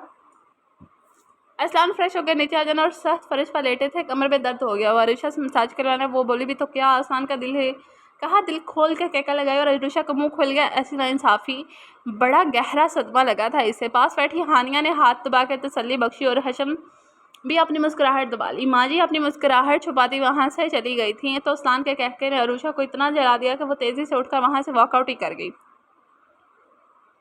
दरवाज़ा खुला था और वो अपनी शान से वो शख्स चलता हुआ इस चेयर के पास आकर रुका जहाँ कुर्सी पर एक शख्स बुरी तरह से जख्मी बंधा हुआ था। वो शख्स आकर चेयर से बंधे शख्स के सामने बैठ गया जो भी बेहोशी की हालत में था। इसने अपने एक आदमी को हाथ से इशारा किया। वो आदमी जो शक्ल से ही बहुत खतरनाक लग रहा था आगे आया और बेहोशी में डूबे शख्स के सर को बालों से पकड़कर सीधा करके दूसरी तरफ आदमी पर पानी फेंकने को बोला था। वो दूसरा आदमी बर्फ वाला पानी लेकर बड़ा और इसने पूरा यह पानी इस शख्स के चेहरे पर उछाल चुका था। जख्मी शख्स हड़बड़ा कर होश में आया था। इसने अपनी सूजी जख्मी आंख खोलकर सामने बैठे शख्स को देखा था। कल तक ये बंदा इसके साथ मिलकर बिजनेस प्लानिंग कर रहा था और आज इसे यहाँ लेकर आकर लगातार इसे टॉर्चर कर रहा था। मैं तुम्हें छोड़ूंगा ना, तुम मुझे जानते नहीं हो। एक बार मुझे तुम्हारे चंगल से निकलने दो। तुम क्या तुम्हारे सारे खानदान को ऐसे सुधा दूंगा कि इसकी बात मुंह में ही रह गई थी कि इसके सामने बैठे आदमी ने पहले इसके वफादार ने इसे खींचकर एक मुक्का दे मारा था। धमकी देने वाले शख्स का पूरा जबड़ा हिल गया। होंठ के साथ साथ सामने के दो दांत भी टूट गए। मुंह से खून निकलने लगा था। तुमने गलती कर दी जो मेरे वफादार के सामने मुझे ही धमकी देने लगे। मुझ तक तो तुम बहुत दूर पहुंचोगे। इससे पहले मेरे वफादार तुम्हें कुत्तों की तरह नोच खाएंगे। अपनी चेयर पर आराम से पैर पर पैर रख कर बैठते हुए इसने धीमी आवाज़ मगर आग उगलती सी महसूस हो रही थी। क्या चाहते हो तुम, क्यों मुझे यहाँ लाए हो? और शख्स अब सारी हेकड़ी बोलकर पस्त आवाज़ में इस बेरहम इंसान से पूछ रहा था। ज़्यादा नहीं, बस तुम्हारे दोस्त शहनवाज और इस औरत के काले जुम की वो फाइल। चेयर पर घूमते हुए इसने अपनी बात रख दी। और वो क्या चाहता है? फाइल मेरे पास नहीं है, वो इन दोनों ने शायद एक दूसरे के पास रखी हुई है। अब वो जख्मी शख्स उलझता हुआ इस जवान मर्द को देख रहा था। इसकी क्या दुश्मनी हो सकती है इन लोगों से? मुझे मालूम है फाइल तुम्हारे पास नहीं, मगर कुछ खास इतलात है तुम्हारे पास। वो पुरस्कार तरीके से मुस्कुराया। तुम्हारा शहनवाज खान और इस औरत से क्या ताल्लुक़ है? जख्मी शख्स ने मुश्किल से अपने दर्द को दबाते हुए पूछा। इसकी आंखों में उलझन थी। आखिर इसकी इन दोनों से क्या दुश्मनी थी? हशम असफंदयार खान को जानते हो? वो शख्स जो बोला, जख्मी शख्स का रंग बुरी तरह से उड़ गया। ये क्या? वो ये सब भी जानता है जिसने सारी दुनिया से बेखबर थी। दुनिया के सामने वो शरीफ इज़्ज़तदार मर्द थे और तन्हाई में क्यों याद आया कि नहीं हशम असफंदयार खान जिसकी माँ के साथ। और फिर वो आगे बोल नहीं पाया था। इसके जबड़े बुरी तरह से बिछ गए थे और इसने इस एक हाथ की मुट्ठी बनाकर पूरी कुव्वत से शख्स के मुंह पर दे मारे थे। इसका बस एक ही मौका खाना था कि इसकी नाक की हड्डी जैसे टूटी थी और खून की नाली की तरह बहने लगा था और वह दोबारा बेहोशी में चला गया था। इसे आज ख़त्म करके ऐसी जगह फेंकना जहाँ जंगली गिद्ध इसे नोच डाले। किसी की हड्डियाँ तक भी नहीं मिलेंगी। नफरत से इस शख्स पर थूककर वो फर्श पर अपने भारी भारी बोटों से रोनता हुआ इस बंद रूम से निकलकर इस जगह से निकल ही आया था। अपनी कार तक जैसे ही आया, गार्ड्स ने डोर खोल दिया और वो कोट के बटन खोलकर अपनी कार में बैठ चुका था। मगर इसकी सुर्ख आंखें में इतनी सतमहरी थी कि इसे अपने देख लेते तो यकीन नहीं करते कि ये वही शख्स है जिसकी आंखों में आप भी मुस्कुराने लगी थी। आनिया ने आहिस्ता से डोर खोलकर अपने लड़खड़ाते कदम बाहर निकाले थे। इसे यहाँ आए 3 दिन हो गए थे मगर वो रूम से बाहर ही नहीं निकली थी। जो कुछ इसके साथ हुआ था वो बुरी तरह से जख्मी हो गई थी। शहनवाज खान ने जो कुछ इसके साथ किया था वो सोच कर काम चाहती। वो इतना गिरा हुआ शख्स था, वो यकीन ही नहीं कर पाई थी। इसने इसे अपने भेड़िए जैसे आदमियों के सामने इसे परोस दिया था। वो इंसान नहीं थे, वहशी दरिंदे थे। अपनी हवस पूरी करके वो इसे फरोख्त भी कर चुके थे। अगर अम्मी को पता नहीं चलता और असलान में इसे मदद नहीं मांगती तो आनिया गहरी सांस भर के लाउंज की तरफ जाएगा। ये घर कभी इसकी मलकियत होता था जहाँ वो महारानी बन के रहती थी। इसकी हर ख्वाहिश पूरी करने वाला इसका शोहर, वो शोहर जिसकी कदर कीमत इसने इससे बिछड़ कर जानी, जिसे वो फिर हासिल करना तो चाहती थी मगर इस तरह नहीं जैसे शहनवाज खान ने इसके साथ करके इसे भेजा था। आनिया सारी जगह सारी चीज़ों को हसरत से देखते हुए पछतावे में मुब्तला हो रही थी। वो धीरे धीरे चलती लॉन की तरफ वाली ग्लास वाल की तरफ आगे। यहाँ पर्दे हटे हुए थे और साफ और शफाफ शीशे के पार लान का सारा मंजर साफ दिखाई देता रहा। अचानक ही आनिया की निगाह शीशे के पार कुछ दूरी पर टहलते असलान पर गई थी। वहीं ठहर से गई। आज कि असलान मीर को और कुछ माह के कबल वाले असलान मीर में कितना फ़र्क था। जो हमेशा सादगी से रहने वाला, कुर्ता शलवार से तन किए रहने वाला असलान अब हमेशा स्टाइलिश से सूट में निकसिक सा तैयार रहता था। इस वक्त पे वो डार्क कलर के कोट पैंट में लाइट शर्ट पहने वो बहुत ही हैंडसम लग रहा था। बेहतरीन कद्दो कामत वाली इसकी पर्सनैलिटी सच में बहुत अट्रैक्शन रखती थी, जिसे खुद की जानब खींचती थी। रंगत और साफ़ हो गई थी और तराशी हुई दाढ़ी भी इस पर बहुत सूट कर रही थी। वो इसे देखते देखते खोने ही लगे थे कि ये शख्स सिर्फ इसका था। इसका चेहरा, इसका चौड़ा सीना, इसके बाजुओं की ताकत सब इसकी थी। तो इस पागल बेवकूफ़ लड़की का ये शख्स कैसे हो गया? वो जैसे जैसे सोचती जा रही थी, इसे लग रहा था कि इसके अंदर एक आग सुलगती जा रही थी। वो आज असलान के लिए अपने दिल में वो महसूस कर रही थी जो कभी किसी मर्द के लिए इसने महसूस नहीं किया था। वो दीवाना वाला असलान को देखते हुए अपने दिल में दर्द उठता महसूस कर रही थी। आनिया, यहाँ क्या कर रही हो? पीछे से माँ जी ने इसे आवाज़ दी तो वो होश की दुनिया में आ गई थी। असलान ने निगाह हटाकर वो जल्दी से पीछे मुड़कर अपने चेहरे पर मजलूमियत से दारी करते हुए इन्हें देखने लगी। तुम अपने रूम से निकलकर यहाँ क्या कर रही? वो अपनी आंखों में सर्द महली से बुरी तरह से घूर रही थी। शीशे के पास नजर आते असलान को उन्होंने भी देख लिया था। ताई अम्मी रूम में बैठे बैठे हुए घबराहट होने लगी थी, तब मैं इधर आ गई। आनिया मुजरिमों की तरह सर झुकाकर इसके सामने खड़ी सफाई दे रही थी। तुम्हारे लिए यही बेहतर होगा कि अपने रूम में ही बैठी रहा करो, खासतौर पर जब मेरा बेटा घर पर रहा करे।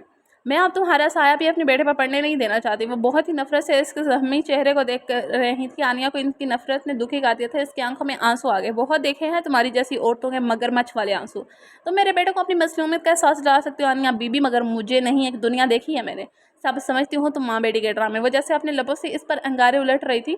इनके अल्फाजों ने सिर्फ आनिया को नहीं, इनके पीछे खड़ी चाची को भी जख्मी कर दिया था। बेटे की मोहब्बत ने इनकी दोस्त जैसी जेठानी को कितना बदल दिया था। वो इंसानियत भी भूल गई थी। आनिया ने एकदम से अपना चेहरा हथेलियों में ढांप कर रोना शुरू कर दिया। इसका यूं रोना चाची के दिल पर चोट लगी थी, मगर वहाँ माँ जी ऐसे ही चेहरे पर नफरती से गो रही थी। शादी तुम्हें कोई हक नहीं, तुम हर वक्त मेरी बेटी को जलील करती रहो। वो तड़प कर आनिया के पास आकर इसे थामते हुए गुस्से से अपनी जेठानी से बोली। इन्हें देखकर माँ जी के होंठों पर इस तरह मुस्कुराहट आ गई। अब तुम भी कोई ड्रामे दिखा दो मुझे। वो दो चार इसकी मजलूमियत के डायलॉग बोल लो। इनकी हकारत भरी बातें सुनकर आनिया के रोने में और भी तेजी आ गई थी। हम कोई ड्रामा नहीं कर रही शादी, कुछ तो खुदा का खौफ करो। हमारी बेबसी और मजबूरी पर तुम्हें ताने मारते हुए शर्म आनी चाहिए। इतने दिनों से माँ जी के मुंह से तो हीन अवेज बातें सुन सुनकर अब इनका सब्र का पैमाना लबरेज हो गया था। वो अब भी चुप न रह सके। ओ, मुझे खुदा का खौफ याद दिलाया जा रहा है। तुम दोनों जो चाहे इसकी ज़ात से बेखौफ होकर अपनी मनमानियाँ करती फिरो। इनके तो सर से लगी पैर पर बुझी थी। वो बुरी तरह से भड़क गई। क्या हो रहा है यहाँ पे? असलान ने अचानक इन लोगों के दरमियान आकर एक नजर रोती आनिया, गुस्से से सुर्ख होती चाची और बुरी तरह से बढ़ के अपनी माँ पर डाली।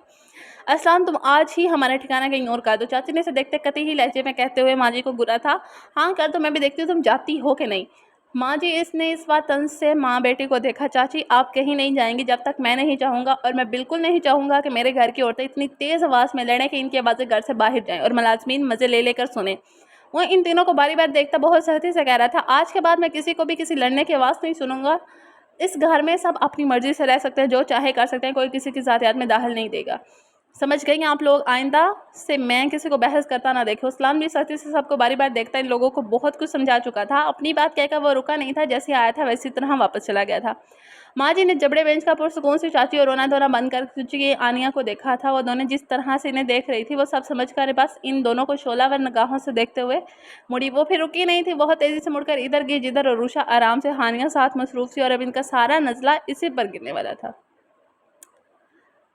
हाय हानो, कितना प्यारा मौसम, अल्लाह करे आज खूब बारिश हो जाए। अरुषा हानिया के साथ आराम से झूले पर बैठी झूलते हुए पैर हवा में उठाए खुशी से भरपूर आवाज़ में आसमान की तरफ देखती बोली, देखो जाने कब ये बादल मेहरबान होते हैं, बस बरसने वाले मोड़ में आते ही मगर एक बूंद को भी हमें तरसा तरसा कर भाग जाते हैं। टेरेस पर थे जब मैं यही सोच रही थी, बारिश हो जाती है और मज़ा दोबारा हो जाता है। हानिया बादलों को देखती हंसत से देख रही थी। इन दोनों को शिद्दत से बारिश का इंतजार था, मगर बादलों ने बस इन दोनों को दर्शाने की ठानी हुई थी। हम भी कितने पागल हैं ना हानो, इस रात टेरेस पर ही सो गई। सुबह माँ जी से कैसी डांट खाई थी, उन्होंने सजा के तौर पर मुझे सोने नहीं दिया और अभी तक मुझे नींद आ रही है।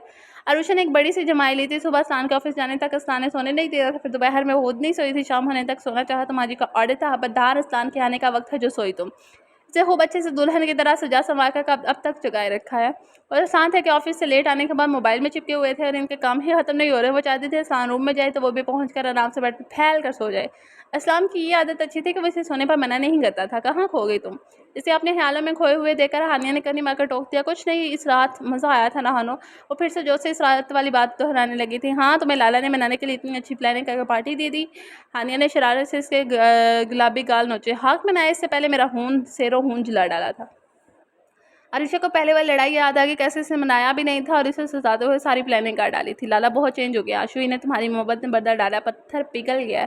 हानिया इसे मोहब्बत और एक इज्जत से देख रही थी, इन्हें पिघलाने के लिए जलकर राख होना पड़ा था। अरुषा कहते कहते जुले पर सीधे सीधे गिर गई, ऐसी इसकी लंबी चौड़ी फर्श पर झूल गई थी और पाँव तो पहले ही लटक रहे थे। अल्लाह ने इसका भी सिला भी तो दिया है मेरे लाला की मोहब्बत सुनकर। हानिया भी इसी की तरह इसी के बगल में लेट गई थी, इनकी मोहब्बत में भी इन्हीं की तरह जान निकाल दी। अरुषा के होठों पर बड़ी खूबसूरत मुस्कुराहट थी। आप अच्छा ये तो बता, तूने लाला को कैसे मनाया? हानिया को अपना मामला भी तो सेट करना था। इस दिन के मुकाबले में रात तो हशम बड़ा नॉर्मल सा था, कुछ उम्मीद बन गई थी इसकी, मनाने की जरूरत नहीं पड़ी। मगर वो मुस्कुरा कर गर्दन मोड़कर हानिया को देखा, बोली तुम्हें ये पूछने की नौबत क्यों आ पड़ी? हशम नाराज़ है क्या?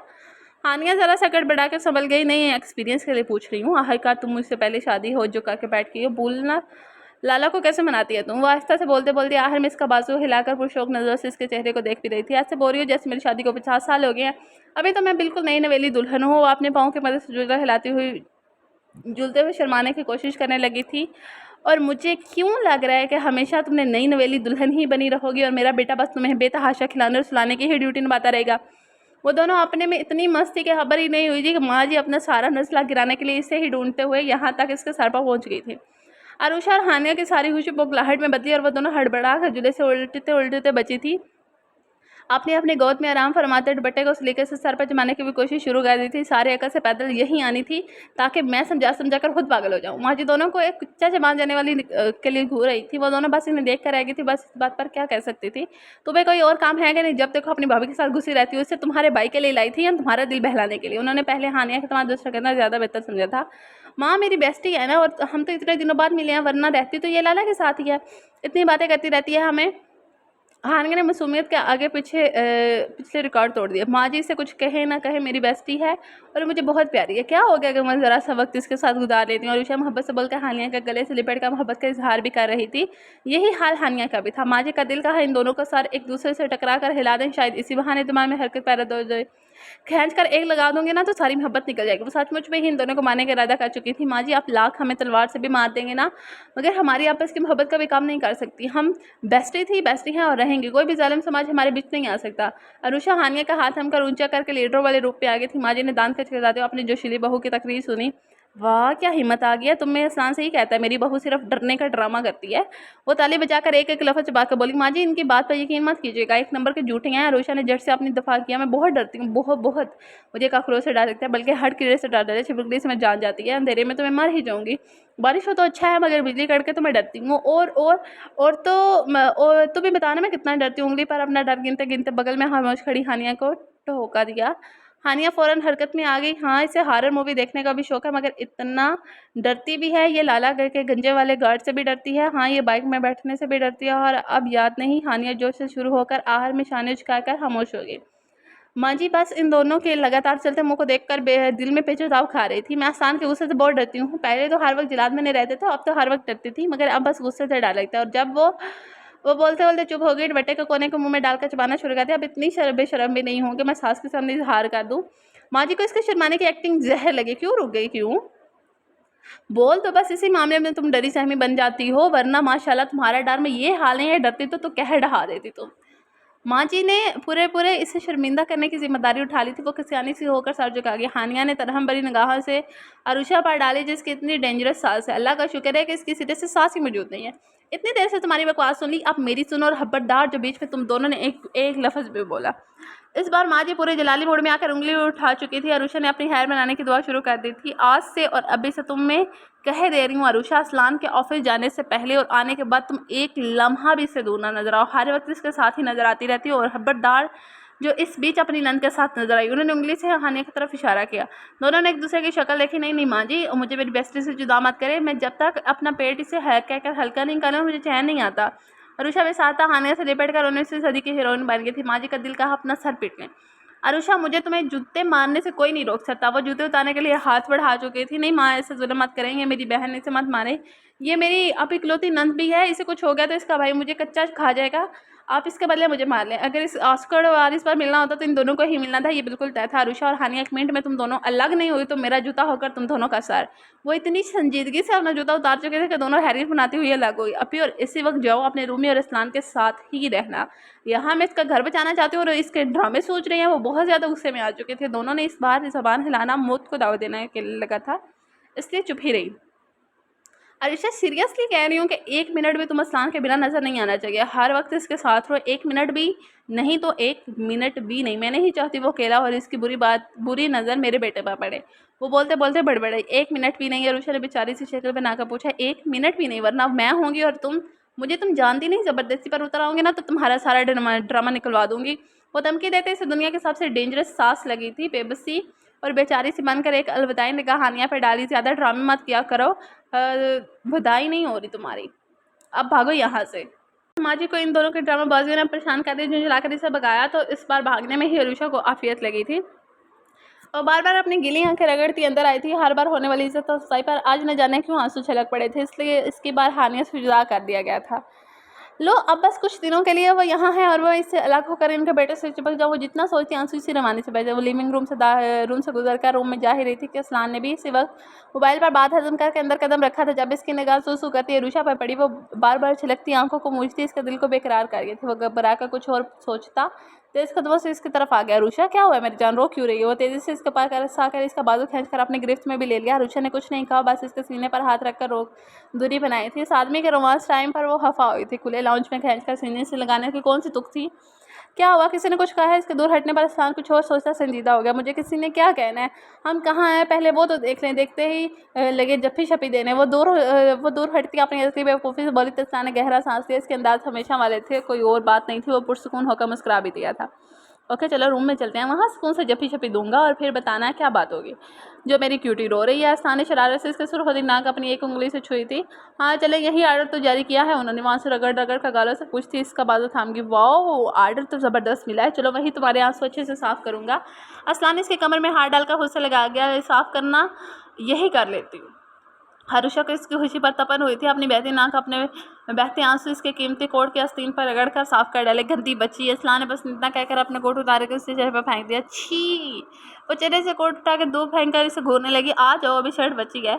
असलान ने इसका हाथ थाम कर अपनी तरफ खींच लिया। अरुषा घबरा गई। इसके मूड का कुछ पता ही नहीं चलता था, कब रोमांस शुरू कर दे, कब रोमांस छोड़कर बस खून जला दे और कब संजीदगी में रोमांटिक हो जाए, वो कब रोमांटिक से संजीदा हो जाए। घबराओ मत, शर्ट यहाँ नहीं उतारूंगा। वो झुककर इसकी नाक से नाक रगड़ता और बाजू से खींचकर सीढ़ियों की तरफ बढ़ गया।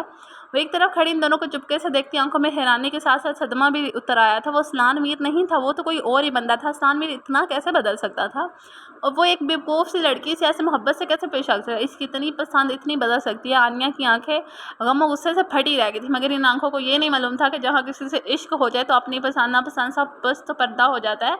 याद है तो बस इतना कि इसके महबूब को क्या पसंद है, वो बस इसकी खुशी में खुश और इसके गम में गमगीन हो जाते। आप बताओ क्या बात है, रो क्यों रही थी? बेडरूम में आकर असलान ने अरुषा को सोफे पर बिठाकर खुद भी इसके पास ही बैठ गया था। अरुषा को दूधिया गुलाबी से फूले से नरम हाथों पर अपने हाथ में लेकर सहलाना शुरू किया। तो क्या हंसूं? आपको दिन रात नसीहत सुननी पड़ती तो पता चलता। अरुषा को भी फिर से अपना काम याद आ गया था। नाराजगी से अपने हाथों को सहलाते असलान को देखा, जिसकी सारी तवज्जो अभी भी बस इसके हाथों में ही थी।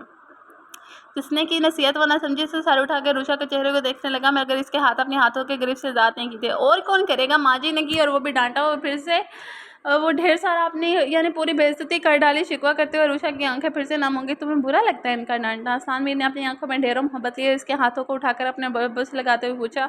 मुझे क्यों बुरा लगेगा? वे मेरी भी माँ है, डांट सकती हैं, हक है इनका मुझ पर। अरुषा को यह भी मंजूर नहीं था। फ़ौरन बुरा मानकर हफावी आंखों में हल्के भी उतर आए। तो फिर मेरी जान गम किसका है? आसान दिल से मुस्कुराता अभी इसके हाथों को बार बार अपने लबों से लगाकर इनके नरमी को अपने दिल में उतारा था। आपको तो पड़ती नहीं तो आपको क्या पता, मेरे हाथ छोड़े कितना छुएंगे? तब कर अब अपने हाथ छुड़ाना चाहे। इसकी मूंछ और दाढ़ी के चिपन से गुदगुदी सी हो रही थी, इसलिए हाथ छुड़ाना चाहा, मगर दूसरे ही लम्हे वो चीख पड़ी। इस्लान को इसके हाथ में हल्के से दांत गाड़ते देखकर चीख भी डर कर निकली थी, लेकिन इसने बस दांत गाड़े थे, काटा नहीं था। काटा नहीं है, चीहो मत, मुझे रोकती क्यों हो? ये मेरे भी हाथ है। दिल ने कहा ना तो खा भी जाऊंगा। चीख तो ऐसे दी है जिसे काट भी लिया हो। इसकी हथेली दांत हटाकर ओप से बोला था वो फिर से अपनी वही हरकत दोहराना शुरू कर दिया। अरुषा बस एक ठंडी सांस भरी। इसकी शख्सियत मोहब्बत भरी जानलेवा थी। वो बोलती रहो, चुप क्यों हो गई हो? वो प्यार से इसकी उंगलियों से अब खेलता फिर से अरुषा को बोलने पर उकसा रहा था। हाँ तो बीच में आप ही की वजह से भूल गई थी। हाँ तो कहाँ थी मैं माँ जी की डांट पर जो मुझे नहीं पिटती। असलान ने इसकी कलाइयों में पड़ी चूड़ियों को गिनना शुरू करते हुए सादगी से याद दिलाया। इसकी कलाइयों में सुनहरी और गुलाबी चूड़ियाँ कितनी हसीन लग रही थी। वो पूरी शिद्दत से अपनी चूड़ियों पे और कलाई पर अब लब रख रहा था। आप मुझे बोलने देंगे तो ना भी बोलूँगी ना मेरे हाथों से ही चिपक गया। अरुषा इसकी शिद्दत से सहर सी रही थी। दिल अजीब से बेहंगम अंदाज में धड़कता था। क्या बोलना था वो सब भूला जा रहा था। होंठों को तो नहीं बंद किया, बस तुम्हारे हाथों से ही अभी चिपकाऊँ, इसलिए बोलते जाओ। माँ जी ने क्या कहा दिया वो भी बताओ। वो सिर्फ इसे बोलते सुनना चाहता था। अपने थके जहन को अपने बारी होते दिल को अरुषा की आवाज़ से इसे छूकर इसके लम्ब से हल्का करना चाहता। वो सरापा इसके लिए सुकून थी। इसका बोलना, इसका छूना, इसके पास रहना। असलान में शिद्दत से इसका आदी हुआ जा रहा था। अरुषा ने मुंह बनाकर इसे देखा। वो इसे कुछ करने से भी रोक नहीं सकती थी। वो वही करेगा जो इसका दिल कह रहा है। इसलिए वहाँ से ध्यान हटाकर बोलना शुरू कर दिया। वो मुझे कितना डांटती हैं, ठीक है मैं हूँ बेवकूफ़, अगर ज़रूरी है हर मुझे ही डांटा जाए, आपको तो कुछ नहीं कहती। और आपको मालूम है आज ने ऑर्डर दे दिया है जब तक आप रहें हर वक्त आपसे चिपकी रहूँ। मैं कोई मक्खी हूँ या छिपकली हूँ जो आपसे चिपकी रहूँ। सीधे सीधे कह दिया। खबरदार जो तुम असलान के साथ दिखाई नहीं दी। और बोलते बोलते इनकी नकल भी उतार चुकी। बुरी बात बड़ी है, वो नकल नहीं उतरते। असलान ने इसके हाथों को इस बार आंखों से लगाते हुए प्यार से टोक दिया था। सॉरी मुंह से निकल गया। अरुषा जल्दी से सॉरी भी किया तो वो हल्के से हंसकर अब सोफे को से टेक लगा पड़े। इस बार इसके हाथों को आपने सीने पर रख दिया था। मुझे सब बुरा नहीं लगा मगर उन्होंने कहा कि अब मैं सिर्फ आप के पास रहूँ, हानिया के पास भी नहीं जाऊँ। इसका असल गम तो यही था। असलान के हल्के से मुस्कुराहट से इसका परेशान चेहरा देख रहा था। माँ का मतलब ये नहीं था कि तुम हानिया से बात ही मत करो, बस वो चाहती है कि तुम अकेला मत छोड़ो। बेवकूफ़ लड़की, तुम मेरे साथ रहकर भी तो हानिया से बातें कर सकते हो। असलान इसकी मुश्किल का हल निकाल कर चेहरे बचाती हुई भी देख रहा था।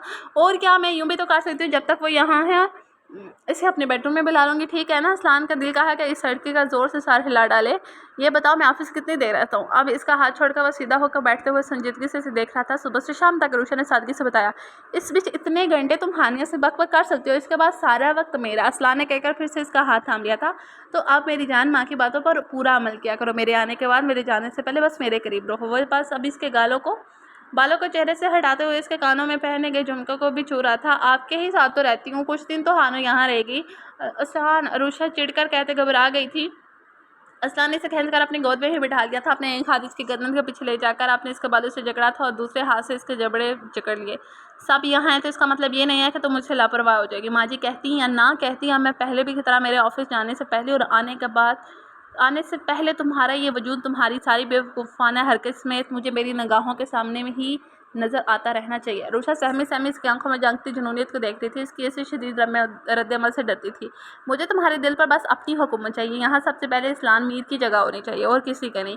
इसके बालों को जकड़कर अपने चेहरे पर झुकाते हुए एक एक लफ्ज़ पर जोर देता बोला था। अरुषा ने बस हाँ में सर हिलाया था। इसकी जुनूनियत भी इसकी तरह अजीब थी। असलान मीर के लिए तुम बहुत ही हास। वो दीवाना हो रहा था अरुषा असलान मीर का, इसके बातों का, इसके सांसों का, इसकी खुशबू का। असलान ने अब तक इसके जबड़े को छोड़कर इसकी गर्दन को अपने चेहरा रख दिया था। अरुषा की जान हथेली पर आने लगी तो इसकी गर्दन पर नाक रगड़ता इसकी खुशबू का अपने अंदर उतारा था। इसकी दाढ़ी की चुभन अरुषा को बुरी लगने के बजाय अजीब सा एहसास पैदा कर रही थी। इसने गर्दन को जिम्बिश देकर असलान का चेहरा अपनी गर्दन से हटाना चाहिए। असलान ने इसके चेहरा को अपने हाथों में जकड़कर उठाकर अरुषा की आंखों में देखा। अरुषा के पलकें शर्म के बोझ से तेजी से झुक गई थी। असलान को खुद को संभालना बड़ा मुश्किल लगा था। दिल का हाथ सारी हदें पार कर दे मगर इसे ज़रूरी काम से जाना था और वो मजबूर था। रात तैयार रहना, मैं जल्दी आने की कोशिश करूँगा। इसके गालों पर बारी बारी पुरहिद्दत लम्स छोड़कर अरुषा को लिए वो सोफे से उठ गया। वो घबरा कर इसके गले में बाहें डालकर बस इसे देख रही थी। कुछ देर सो जाओ अब ताकि रात जाग सको। वो मुस्कुरा कर कहते इसे गुड़िया की तरह बेड पर लेटाकर सीधा हो गया। आप जा रहे हैं? अरुषा ने लेटे हुए तअज्जुब से पूछा था। हाँ तुम अभी सो जाओ और मेरा वेट करना, सोना मत। असलान रौब से हुक्म देकर ड्रेसिंग रूम की तरफ बैठ गया ताकि लिबास तब्दील कर से एक अहम मीटिंग में शिरकत करनी थी और टाइम कम बचा था। कार जैसे ही गेट पर रुकी, एक हाथ फ़ौरन से बैक डोर खुला था। वहाँ इस कार के इंतज़ार में खड़ा वो जवान अपनी सरहुडी के गैप से ढांक कर तेज़ी से कार में सवार हो चुका था। बैक सीट पर बैठते ही इसने अपने से कुछ साल बड़े मर्द को सलाम किया था। इस मर्द ने सलाम का जवाब देकर आगे बैठे दोनों वफादार को कार चलाने का हुक्म दिया। इसका कहना ही था कि कार फिर से इसी तेज़ी से आगे बढ़ी जिस तेज़ी से आई थी। हम कहाँ जा रहे हैं अभी? जवान ने एक नज़र बहुत संजीदा नज़र आते मर्द को देखा। तुम्हें किसी से मिलवाना है? इसने बस इसका शाना थपका था। जो जवान ने कुछ कहा, कुछ और नहीं पूछा। कुछ देर बाद कार एक सुनसान जगह पर रुकी। जगह ऐसी थी कि कोई भी यहाँ रोज़ के उजाले में भी आने से परहेज़ करे कि जाके रात की तारीकी में। मगर इन चारों के चेहरों पर डर और घबराहट का एक साया भी नहीं था। वो चारों अपनी अपनी तरफ का डोर खोलकर नीचे उतरे। मर्द ने इशारा किया था। एक वफादार ने तेजी से कार की डिग्गी खोलकर इसमें से चंद सांसें बची जिंदा लाश के बाजू को उठाकर लाकर इसके जवान के कदमों में डाल दिया। जवान ने इस बची कच्ची सांसों वाले तेरी उम्र मर्द को देखा और लाख वो जख्मी से ही चेहरा बिगड़ा हुआ था, मगर दूसरे ही पाल वो इस शख्स को पहचान गया था। इसने झटके से गर्दन होकर अपने साथ खड़े मर्द को देखा था। इसके सांसें उखाड़ने का हक सिर्फ तुम्हारा है। और इसने जवान के कंधे पर हाथ भारी मजबूत रखा दिया था और साथ ही गन इसकी तरफ बढ़ाई थी। जवान ने बस एक बार सोचा था, फिर इसमें जुनूनियत से गन अपने हाथों में थामकर पूरी तरह गन की गोलियां इस नीम मुद्दा आदमी के सीने में उतारी। वो तड़पा और सर्द पड़ गया, मगर इस जानवर की आंखों में जलती आग अब भी सर्द नहीं हुई थी। वो इसी तरह से भड़क रही थी। इसकी लाश खाई में फेंक दो। वो अपने वफादारों को हुक्म देकर इस जवान को अपने बाजुओं से लगाकर इसके शाने को सहलाकर इसे नॉर्मल करने की कोशिश करने लगा। जवान के हाथों से गन छूटकर ज़मीन पर गिरी थी और वह इसके मर्द के कांधे से लाकर बरसों बाद अपना दबा गुबार रो रो कर निकालने लगा था। कुछ देर इसके हुए तबका इससे तसल्ली बख्शी थी, फिर इसे अपने कांधे से अलग करके वो बस इतना ही कहा था, चलो तुम्हें छोड़ दो, रात बहुत हो गया। जवान अपने आंसू पूंछ कर इससे अलग होकर तेजी से जाकर कार में बैठ गया। तो मर्द भी अपने वफादारों को इशारे करता खुद भी कार में बैठ गया। कुछ ही लम्हों में कार वहाँ से दूर लड़ाती जैसे आई थी वैसे ही लौट गई थी। असलान ने मेन डोर खोलकर अपने कदम अंदर रखे थे। सब शायद सो गए थे, जिसकी वजह से तमाम लाइट्स ऑफ थी। नीचे वाले हिस्से में बस असलान की जलने वाली लाइट्स की वजह से इतनी ही रोशनी थी कि सारा मंजर बस हल्का हल्का सा दिख रहा था। वो अपनी जैकेट एक शाने पर टांग कर अपने बेडरूम की तरफ बढ़ा था। अभी वो सीढ़ियों की तरफ बढ़ा ही था कि इसे दीवार के पास किसी का हवेला नजर आया था। वो दबे कदमों से एक तरफ बढ़ा जिधर वो हवेला इधर से उधर घूमता दिख रहा था। कुछ दूरी पर लान के एक तरफ वो वजूद खड़ा बेचैनी से सिगरेट का कश लेता नजर आया। इस्लाम के होठों पर जहरीली सी मुस्कुराहट उभर का मधूम होगी। कुछ तेज सुर्ख आंखों से वो इस वजूद को देखने के बाद जिस खामोशी से यहाँ आया था, इसी खामोशी से वापस अपने बेडरूम की तरफ बढ़ गया। बेडरूम का डोर खोलते ही पहले ने कहा इसने रूशा को ढूंढना चाहा था। हाली बेडरूम इसका मुंह चढ़ा रहा था। इस्लाम के पेशानी पर 1000 बार पड़ गए थे। पहले ही इसका दिमाग खराब था, ऊपर से इसका गायब देखकर इसका मूड बुरी तरह से ऑफ हो गया था। अपनी जैकेट सोफे पर उछालकर वो बेड की तरफ आ गया। बिस्तर पर जूतों समेत लेटते हुए इसने अपना एक बाजू आंखों पर रख लिया। आंखें बंद करके वो आज के वाक़यात के बारे में सोचना इससे ग्रेज करता। अपनी जलती बंद आंखों से बस अब अरुषा को सोचना चाहता था। वॉशरूम का दरवाज़ा खुलकर वो टावर से चेहरा थपथपाती बाहर निकली थी। ये 10वीं बात था कि वो नींद भगाने के लिए अपने चेहरे पर सर्द पानी के छींटे मारकर आई थी। शुक्र है खुदा तेरा बादशाह सलामत तशरीफ़ ले आए। बेड की तरफ देखते हुए उसने सोचकर शुक्र का सांस लिया था, लेकिन इसे जूतों समेत बेड पर देखकर अरुषा को फिक्र ध्यान घेरा था। असलान बहुत नफास पसंद मरता था, लापरवाही तो इसमें थी ही नहीं। तो आज क्या बात होगी जो जूते उतारे बिना लिबास तब्दील करने की जहमत ना करते हुए वो बिस्तर पर अपनी आंखों पर बाजू रखे शायद सो गया था। वो लापरवाह सही, मगर असलान से बेपनाह मोहब्बत करते थे, इसलिए फिक्रमंद सी होकर इसके पास आ गए। असलान ने चूंकर अपनी आंखों से बाजू हटाया। अरुषा इसके पैरों के पास बैठी इसके जूते उतारे थी। वो यकटक इसे देखने लगा। वो बहुत ही मोहब्बत से इसके जूते उतारने के बाद सॉक्स भी उतार कर अब इसके पैरों को अपने नरम गर्म हाथों से हल्के हल्के मसाज दे रही थी। असलान इसके हाथों की नरमाहट पर और पुरमोहब्बत लम्स देते हुए आराम से पैरों से रूह तक सुकून पहुंचा था। इससे कभी भी अपनी बीवी से ऐसी खिदमतें करवाना पसंद नहीं रहा था, मगर अरुषा की बात ही जुदा थी। वो इसका सुकून थी। यहाँ अरुषा इसने ज़रा सा उठकर इसका बाजू थाम कर नरमी और मोहब्बत से अपने पास खींच लिया। वो बिना डरे घबराए इसके पैरों में लेट किया। असलान इसका बाजू अपने बाजू में लेकर आंखें बंद कर दी। अरुषा ने कहने के बाल ऊंची होकर असलान के चेहरे को देखकर अपनी उंगलियों से इसके बालों में सवारते हुए पूछा, थक गए असलान? बहुत। आंखें बंद किए वो बस इसी सुकून को महसूस कर रहा था जो बस अरुषा के पास रहने से मिलता था। इतना काम क्यों करते? इतनी रात होगी, आपको मालूम है? 20 बार तो चेहरे पर सर पानी डालकर आई ताकि आंखें खुली रख सको। 10 बार वो गई थी, 10 अपनी तरफ से बढ़ा दी ताकि इसे एहसास दिला सके कि वो कितनी अच्छी बीवी है। शुक्रिया। ज़रा सी तरह आंख खोलकर इसे मुस्कुरा कर देखा। वो फिर से आंखें बंद गई। बस शुक्रिया, अरुषा ने होंठ टेढ़ा करके किया था। फिर इसके बालों में उंगलियां चलाते हुए वो गौर से इसके चेहरे को देखने लगे। असलान आप सो रहे हैं? एहतियात के तौर पर पूछ लिया कि कहीं वो सो ना जाए। अगर वो सो गया तो इसके साथ इसका डिनर भी रह जाएगा शायद। इस बार असलान ने कहने के साथ करवट बदलकर इसके कमर में हाथ डालकर इसे करीब खींच लिया था और इसके सीने में अपना चेहरा छुपा लिया। अरुषा की सांसें जहाँ थी वहीं अटक गई। थूक निकल कर वो खुद को कोसा कि ऐसी मोहब्बत की क्या फूटी थी जो खुद ही शेर की किचार में आ घुसी। असलान, आपने खाना नहीं खाया है ना? वो अपने हाथों की मुट्ठी बनाए होठ पीछे घबराई हुई बोली थी। कोई खास भूख नहीं है। अपने चेहरों का हरकत देकर वो अरुषा की धड़कनें भी रोक रहा था। असलान, मुझे बहुत भूख लगी है। इससे पहले कि वो इसकी सांस अटक जाती, वो दिल बंद हो जाता, वो एकदम से चीखी थी। असलान ने चेहरा उठाकर अपने सुकून से की नाटक को देखा था जो दम सादे इसके बाजुओं में थी, जिसके चेहरे पर हवाइयाँ उड़ रही थी। मुझे भूख लगी है। वो इतनी गौर से इसे जांच रहा था। वो जल्दी से बेचारी बनकर बोली, डिनर नहीं किया था क्या? इसने पूछा, मगर इसके कमर पर हाथ नहीं उठाए थे। नहीं, आपका वेट कर रही थी कि साथ खाएंगे। वो अब अपनी वही बंद मुट्ठी इसके शाने पर रखकर ज़रा सा परे हुई। जो सच है वो बता। असलान एक ही झटके में अब वो पूरी की पूरी इसके सीने पर बैठ गई। झटके के सबब इसका चेहरा असलान की गर्दन में पेवस्त हो गया। इस झटके से अरूशा के लब असलान की गर्दन को छू चुके थे। असलान ने एक हाथ इसके पुष्ट और दूसरा इसके गर्दन पर रखकर इसका चेहरा अपनी गर्दन से उठने ही नहीं दिया था। अब बोलो डिनर क्यों नहीं दिया? वो असलान से बस सुकून से आंखें बंद किया अरूशा की जान निकाल रहा था। कैसे बोलो, मेरा दम निकल रहा है। गुटी गुटी आवाज़ आई। इसकी सांस सचमुच में रुक रही थी। असलान की गिरफ्त बहुत सर्द थी। इसके लब ही नहीं, इसकी सांसें भी असलान अपने गर्दन पर महसूस कर रहा था। अरूशा ने इस पर कोई असर नहीं होते देखकर अपने आज़ाद हाथों से इसके बालों को अपनी मुट्ठी में भरकर कह दिया, चंगी बिल्ली की बांधी हो। अपने बाल नोचने पर इसने कमर पर से तो नहीं, इसकी गर्दन पर से हाथ हटा दिए। अरूशा ने तेज़ी से इसके चेहरों का इसकी गर्दन से अलग करते हुए अपना चेहरा ऊंचा किया था। मार ही डाले मुझे। वो गहरी गहरी सांस लेकर अपने चेहरे पर से बाल भी हटा रही थी। मारूंगा ना, मगर प्यार से, और ऐसे मारूंगा कि तुम हर बार मरने के लिए मेरी कुर्बत की ख्वाहिश करोगे। असलान ने भारी आवाज़ में कहकर इसे पूरी शिद्दत से अपने सीने में मच लिया था। अल्लाह, असलान आज बचूंगी तब भी ना ऐसी ख्वाहिश करूंगी। इसके इस तरह प्यार जतलाने पर इसे अपनी हड्डियां टूटती हुई महसूस हुई। इसके चीख कर कहने पर असलान ने इस बार हंसकर इसकी पूंछ से अपने बाजू को हटा लिया।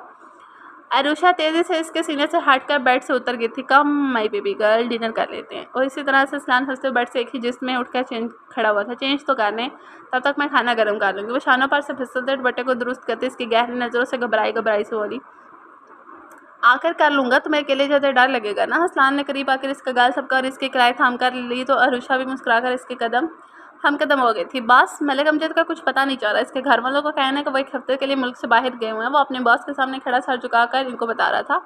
एक हफ्ते के लिए मुल्क से बाहर? अपने गिलास में मशरूब डालते शहनवाज खान ने ताज्जुब से सर उठाकर अपने गुलाम को देखा। जी बॉस, वो फिर से अदब से बोला।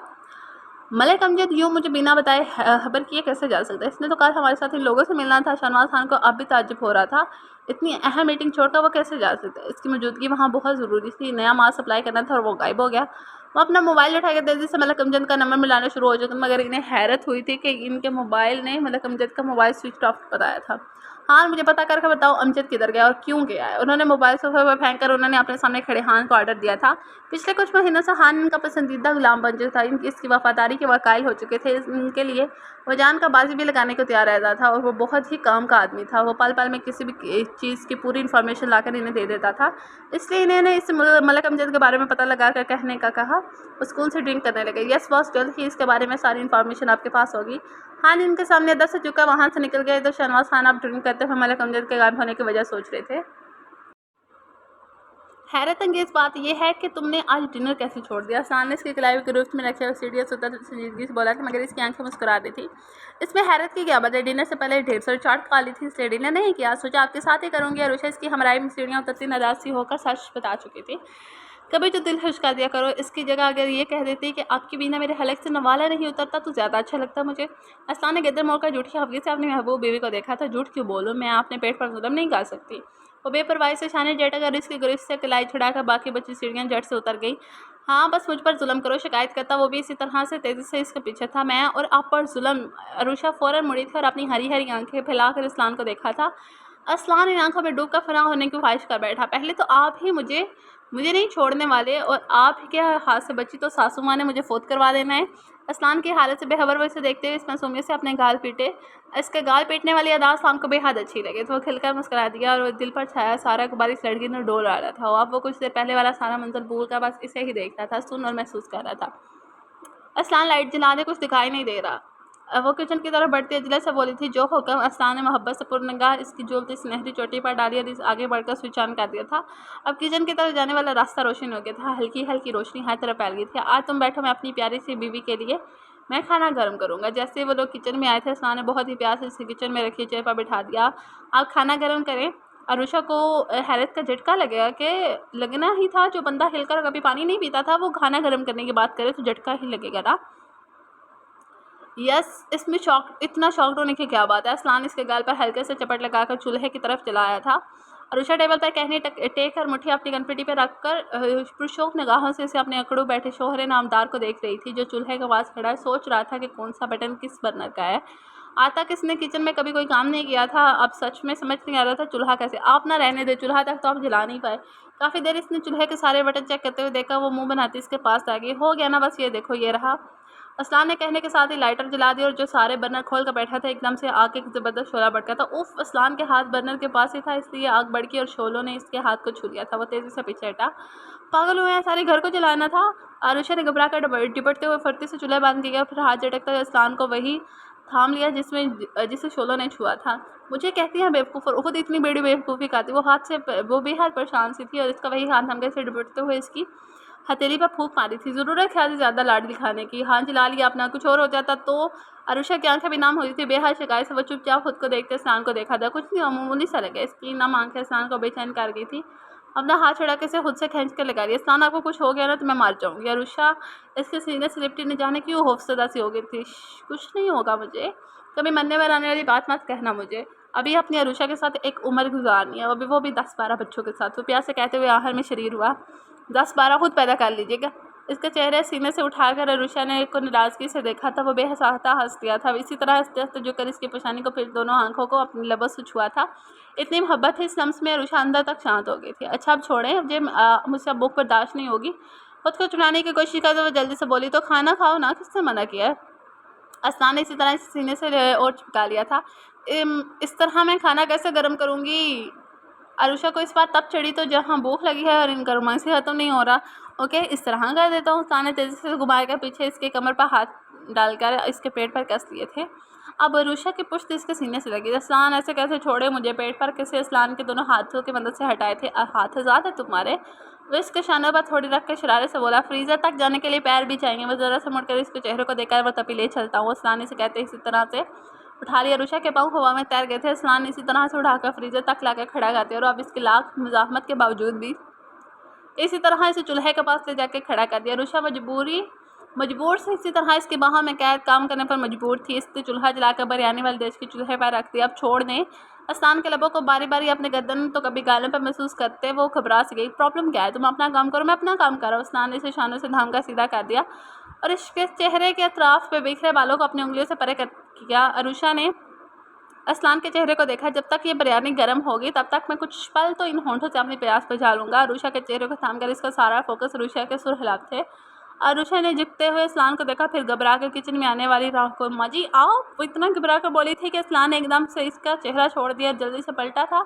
इतनी देर में अरुषा को मौका मिल चुका था। वो हरनी से फिरती से इसके बगल से गुजर कर बाहर की सिमत भागी थी। अरुषा की बच्ची वो पल में इसकी शरारत समझकर पूरी रफ्तार से इसके पीछे था। अस्लान को पूरी रफ्तार से इसने अपनी तरफ आते देखकर अरुषा की घबराहट में बजाय सीढ़ियाँ चढ़ने के लिविंग रूम के सोफों की तरफ आ गई थी। अस्लान इसके पीछे ही था। अरुषा इधर फिरते से कूदती, इधर चढ़ती, इधर भागती, इसे हर जगह नचा रही थी, मगर वो भी अस्लान में था। अपने शिकार को इसने कभी अपने हाथ से भागने नहीं दिया था, तो वो इससे इसकी जान से अजीज़ बीवी थी, इसे कैसे छोड़ देता। इस बार जैसे अरुषा काउंच के बैग थाम कर इस पर चढ़कर दूसरी तरफ कूदना चाहा तो अस्लान ने चीते की फिरती से इसी वक्त इसकी कमर में हाथ डालकर एक ही झटके में वहीं काउंच पर पटक दिया था।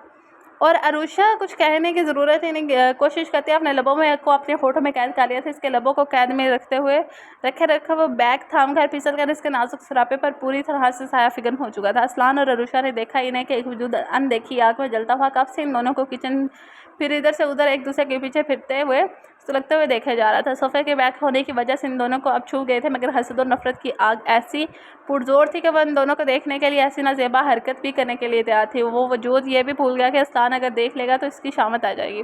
धीरे धीरे अपनी जगह से खिसकते वो इस तरफ आई तो जिधर इन दोनों को अब तरीकी में भी साफ देख सकती थी।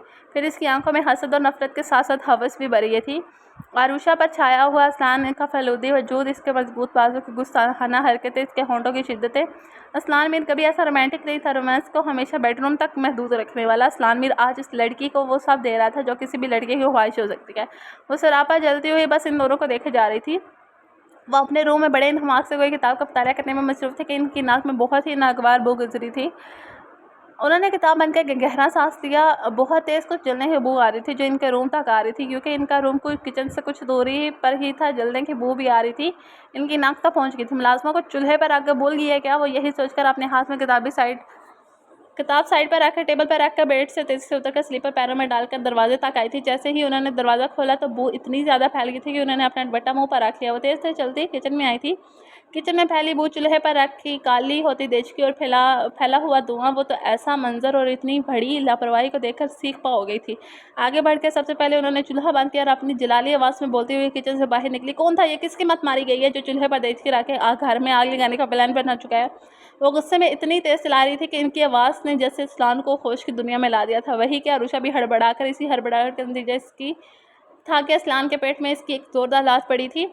वो अरुषा के ऊपर से धड़ से काउच के नीचे कारपेट पर सीधा सीधा लंबा हुआ था। ऊपर से ये सितम था कि इसके पेट पर ही पाँव रखकर वो पागलों की तरह काउच से उठकर फर्श पर खड़ी हो गई थी। अस्लान ने होठ बीच कर अपना पेट पकड़ लिया था। माँ जी की निगाह काउच के पार खड़ी बदहवासी से इनको देखती और अरुषा पर पड़ी थी तो ताजुब के साथ साथ इनका पारा भी चढ़ गया। अरुषा, तुम यहाँ क्या कर रही हो? तुम यहाँ सोई हो? और किचन में तुमने रखी थी चूल्हे पर देश की। एक तो वो पहले से ही बदहवास थी, ऊपर से इस पर माँ जी के सवाल पर सवाल वो रोनी जैसी हो गई थी। एक ज़बरदस्त पैर अभी तक लेटे हुए इस्लाम के घुटने पर मार के बादशाह सलामत उठो और अब अपनी माँ को सफाई दो। बताते क्यों नहीं कि यहाँ क्या कर रही थी तुम? माँ जी गुस्से से बोलती। आगे बढ़ी ही तिके ठटक सी गई। इस्लाम अपनी जगह से उठकर खड़ा हो गया, निगाह चुराए हुए इसने अपनी शर्ट नीचे खींची, फिर बालों में हाथ फेर कर इसने चुपके से माँ जी की तरफ देखा। वो जिंदगी में पहली बार इनसे अच्छे से शर्मिंदा हो गया था। माँ जी को एक पल में सारा माजरा समझ आ गया था। अरुषा के चेहरे की सुर्खी, इसके बिखरे बाल, बिखरी हालत, खुले गिरेबान वाली इस्लाम की शर्ट और इसका शर्मिंदा चेहरा एक लम्हे में उन्होंने सब नोट कर लिया था। और दूसरे ही लम्हे मुड़कर अब फिर से किचन में चली गई थी। कुछ जल रहा है। इनके जाती इस्लाम को फैली हुई जलने की बू का एहसास हुआ था। नाक उंगली से रगड़ कर अरुषा से कहा, मेरा कलेजा जा रहा है, इसी की बू है। वो रोनी आवाज़ में चल कर बोती इधर से उधर अपना दुपट्टा ढूंढने की लगी जो नवाब साहब ने कहीं फेंक दिया था। अस्लान ने मुस्कुराकर इसकी रोनी हुई शक्ल देखी थी। आंखें धुंधलाई हुई थी जिसकी वजह से इसे अपना दुपट्टा दिखाई नहीं दे रहा था। अस्लान ने कुछ दूरी पर पड़े दुपट्टे को झुककर उठाया था और रुषा के शाने पर फैलाने वाला ही था कि माँ जी को फिर से इधर आते देखकर दुपट्टा रुषा के ऊपर फेंक दिया। रुषा ने जल्दी जल्दी दुपट्टा सास शानों तक फैलाया। माँ जी मुश्किल अपनी मुस्कुराहट पर काबू पाती वही से बोली थी, अस्लान सारी खिड़कियां दरवाजे खोल दो वरना बू नहीं जाएगी। वो इन दोनों को एक एक नज़र देखती फिर से किचन में चली गई थी। अस्लान सर खुजाता तेजी से मुड़कर पर्दे हटाकर ग्लास डोर खोल चुका था, साथ ही एयर फ्रेशनर के भी स्विच ऑन किए थे। अल्लाह, कितनी बेइज्जती होगी आज। क्या सोच रही होंगी माँ जी, कितने बेशर्म है ये दोनों। आपने तो मुझे रुसवाई कर दिया। रुषा को अब नया गम सताना शुरू हो चुका था। अब रोनी सूरत और नाम आंखों से हाथ उठा कर बोली थी। अस्लान सर झटका होले से हंसता इसके पीछे आकर खड़ा हो गया। माँ जी कुछ नहीं सोचेंगी, बल्कि वो तो खुशी से हम दोनों को देख रही थी। अस्लान ने फिर से इसकी कमर में हाथ डालकर थोड़ी इसके शाने पर रखती। खुशी से मुझे बदनाम कर दिया आपने और आपको शर्म नहीं आती? और हटे मुझसे भी, दूर हटे मुझसे। अरुषा ने इसकी मोहब्बत के मुजाहरे पर सर से पैर तक चल गए थे। खुद को छुड़ाने की पूरी कोशिश की थी। शोहर की मोहब्बत बीवी को बदनामी या रुसवा नहीं करती, मोतबर कर देती है। अरुषा अस्लान मीर इसकी हैसियत इसके घर में मजबूत कर दिया और वो अपने शोहर के लिए कितनी अजीज़ है सब पर जाहिर कर देती है। अस्लान ने अकीदत से इसका शाना चुमा था और फिर इसके पुष्ट पर खुली जिप को ऊपर करते हुए वो अरुषा के कान की तरफ झुका था। यही मेरी दीवानगी और जुनूनी है, तुम्हारी नज़र में मेरे दिल में क्या हैसियत है सब पर जाहिर कर देगी। सब समझ जाएंगे कि अस्लान भी मुकम्मल तौर पर अरुषा को हो चुका है। इस पर यह कहना इसकी आंखों में अजीब सी चमक भी थी और लहजा मानी हेज भी था। पता नहीं क्या बक बक करते रहते हैं। अब हटे। इसे इस वक्त माँ जी के देख लेने का गम था। वो क्या कह रहा था इसे समझ में नहीं आई। इससे पूरे गुस्से से अपनी कहनी इसकी पसली में चलाई थी। अजीब बेवकूफ़ लड़की है। अस्लान ने मुंह बनाकर इसे झटके से सीधा करके कुछ कहना चाहा कि माँ जी को फिर से आते देखकर अरुषा को वो किनारे से हट गया था। अरुषा, मैंने सालन रख दिया, तुम दोनों खाना खाए बिना मत सोना। माँ जी बस इतना कहकर अपने रूम की तरफ बढ़ गई थी। अरुषा एक गुस्सैली निगाह अस्लान पर डालकर पैर पटाई थी, किचन की तरफ बढ़ गई थी। अस्लान कुछ देर कमर पर हाथ रख इसके बारे में सोचता रहा, फिर अभी इसके पीछे हो गया। अरुषा फ्रीजर से सलाद वगैरह निकाल कर सब टेबल पर रख रही थी। अस्लान ने माइक्रोवेव में रखे बर्तन देखा, फिर रोटी सोचा मोहतरमा को पहले बिरयानी माइक्रोवेव में रखती तो तुम्हें जो बदनामी रसवाइयाँ लग रही हैं वो नहीं होती। आराम से चेयर पर बैठकर सलाद मुंह में डालते हुए अरुषा को और भी चिल्लाया, इसमें मैं ये रख देती ना तो आपको सुबह कर देनी थी, पता तो तब भी सबको लग जाना था। वो जलकर जवाब देती, अपना भी काम कर रही थी। अस्लान ज़ोर से हंसी, वो इसे फूले मुंह से सारी चीज़ें टेबल पर रखकर खुद भी चेयर को खींचकर बैठ गई थी। अस्लान ने दूसरी प्लेट में खाने की बजाय इसी के प्लेट से खाना शुरू कर दिया। रुषा को भी कोई एतराज़ बगैर जताए चुपचाप खाती रही। तुम अच्छे से खाओ, मैं आता हूँ, डरना मत, यहीं हो। 2-4 लुक में लेकर वो चेयर से उठ कर पीछे गया। प्यार से रुषा को गाल छूकर इसने पानी पिया और पीछे से किचन से निकलकर वो इधर चला आया था जहाँ इसने सारे डोर्स खोले हुए थे। जींस के पॉकेट से सिगरेट निकालकर वो आकर एक तरफ ग्लास वाल के डोर के पास आकर खड़ा हो गया। लान में इस वक्त पूरी खामोशी छाई थी। इस अस्लान ने सिगरेट सुलगा कर गहरा कश लिया था। सिगरेट का कश लेते हुए इसे साफ महसूस किया था कि अब भी 2 आंखें ऐसे देख रही थी और वो आंखें किसकी थी अच्छे से जानता था। वो कब से यहाँ है वो ये भी जानता था। इसे अरुषा के साथ भी देखा था, ये भी जानता था। यही इसका मकसद था कि वो देखे। अभी भी सिगरेट के कश लेते हुए वो जहर भरे अंदाज में इस हस्ती के बारे में सोचे मुस्कुरा रहा था। जब तक सिगरेट खत्म नहीं हुई वो इंसान बना वहीं खड़ा रहा था। यही सिगरेट खत्म हुई, सिगरेट के टुकड़े को पैरों तले मसल कर वो सारे डोर्स और विंडोज़ लॉक करके पर्दे बराबर करते हुए फिर से किचन की तरफ आ गया। किचन में आते ही अस्लान ने ठंडी सांस भरी। हसन और मासूमियत की देवी वहीं टेबल पर साथ रखे नींद की वादियों में जा चुकी थी। अस्लान साहब अभी और सब्र करें, आपको आपकी बीवी को बस नींद भी आ रही है। वो अपने दिल को समझाता हुआ अरुषा के पास आ गया। टेबल पर सा रखे वो मासूम सी एक गुड़िया सी लग रही थी। अस्लान ने इसे बड़ी एहतियात से समेट कर अपने बाजू में भर कर उठा लिया और वह इसी तरह अपने बाजू में समेटे हुए किचन से निकलकर अपने बेडरूम की तरफ बढ़ गया था। ओके नाज़रीन, हमारी आज की एपिसोड होती है यहाँ पे ख़त्म। अगर आपको एपिसोड पसंद आई तो सबसे पहले अगर लाइक, कमेंट एंड शेयर ज़रूर कीजिएगा। और अगर आप हमारे चैनल पर न्यू हैं तो हमारे चैनल को सब्सक्राइब कर दीजिए। मिलते हैं अगले एपिसोड के साथ। अगली एपिसोड में क्या होता है? क्या सारे माज़ी के राज़ खुल जाएँगे या अभी भी वक़्त है इस सब में? तो ओके, मिलते हैं अगले एपिसोड के साथ। तब तक के लिए अपना ख़्याल रखिएगा। अल्लाह हाफ़िज़।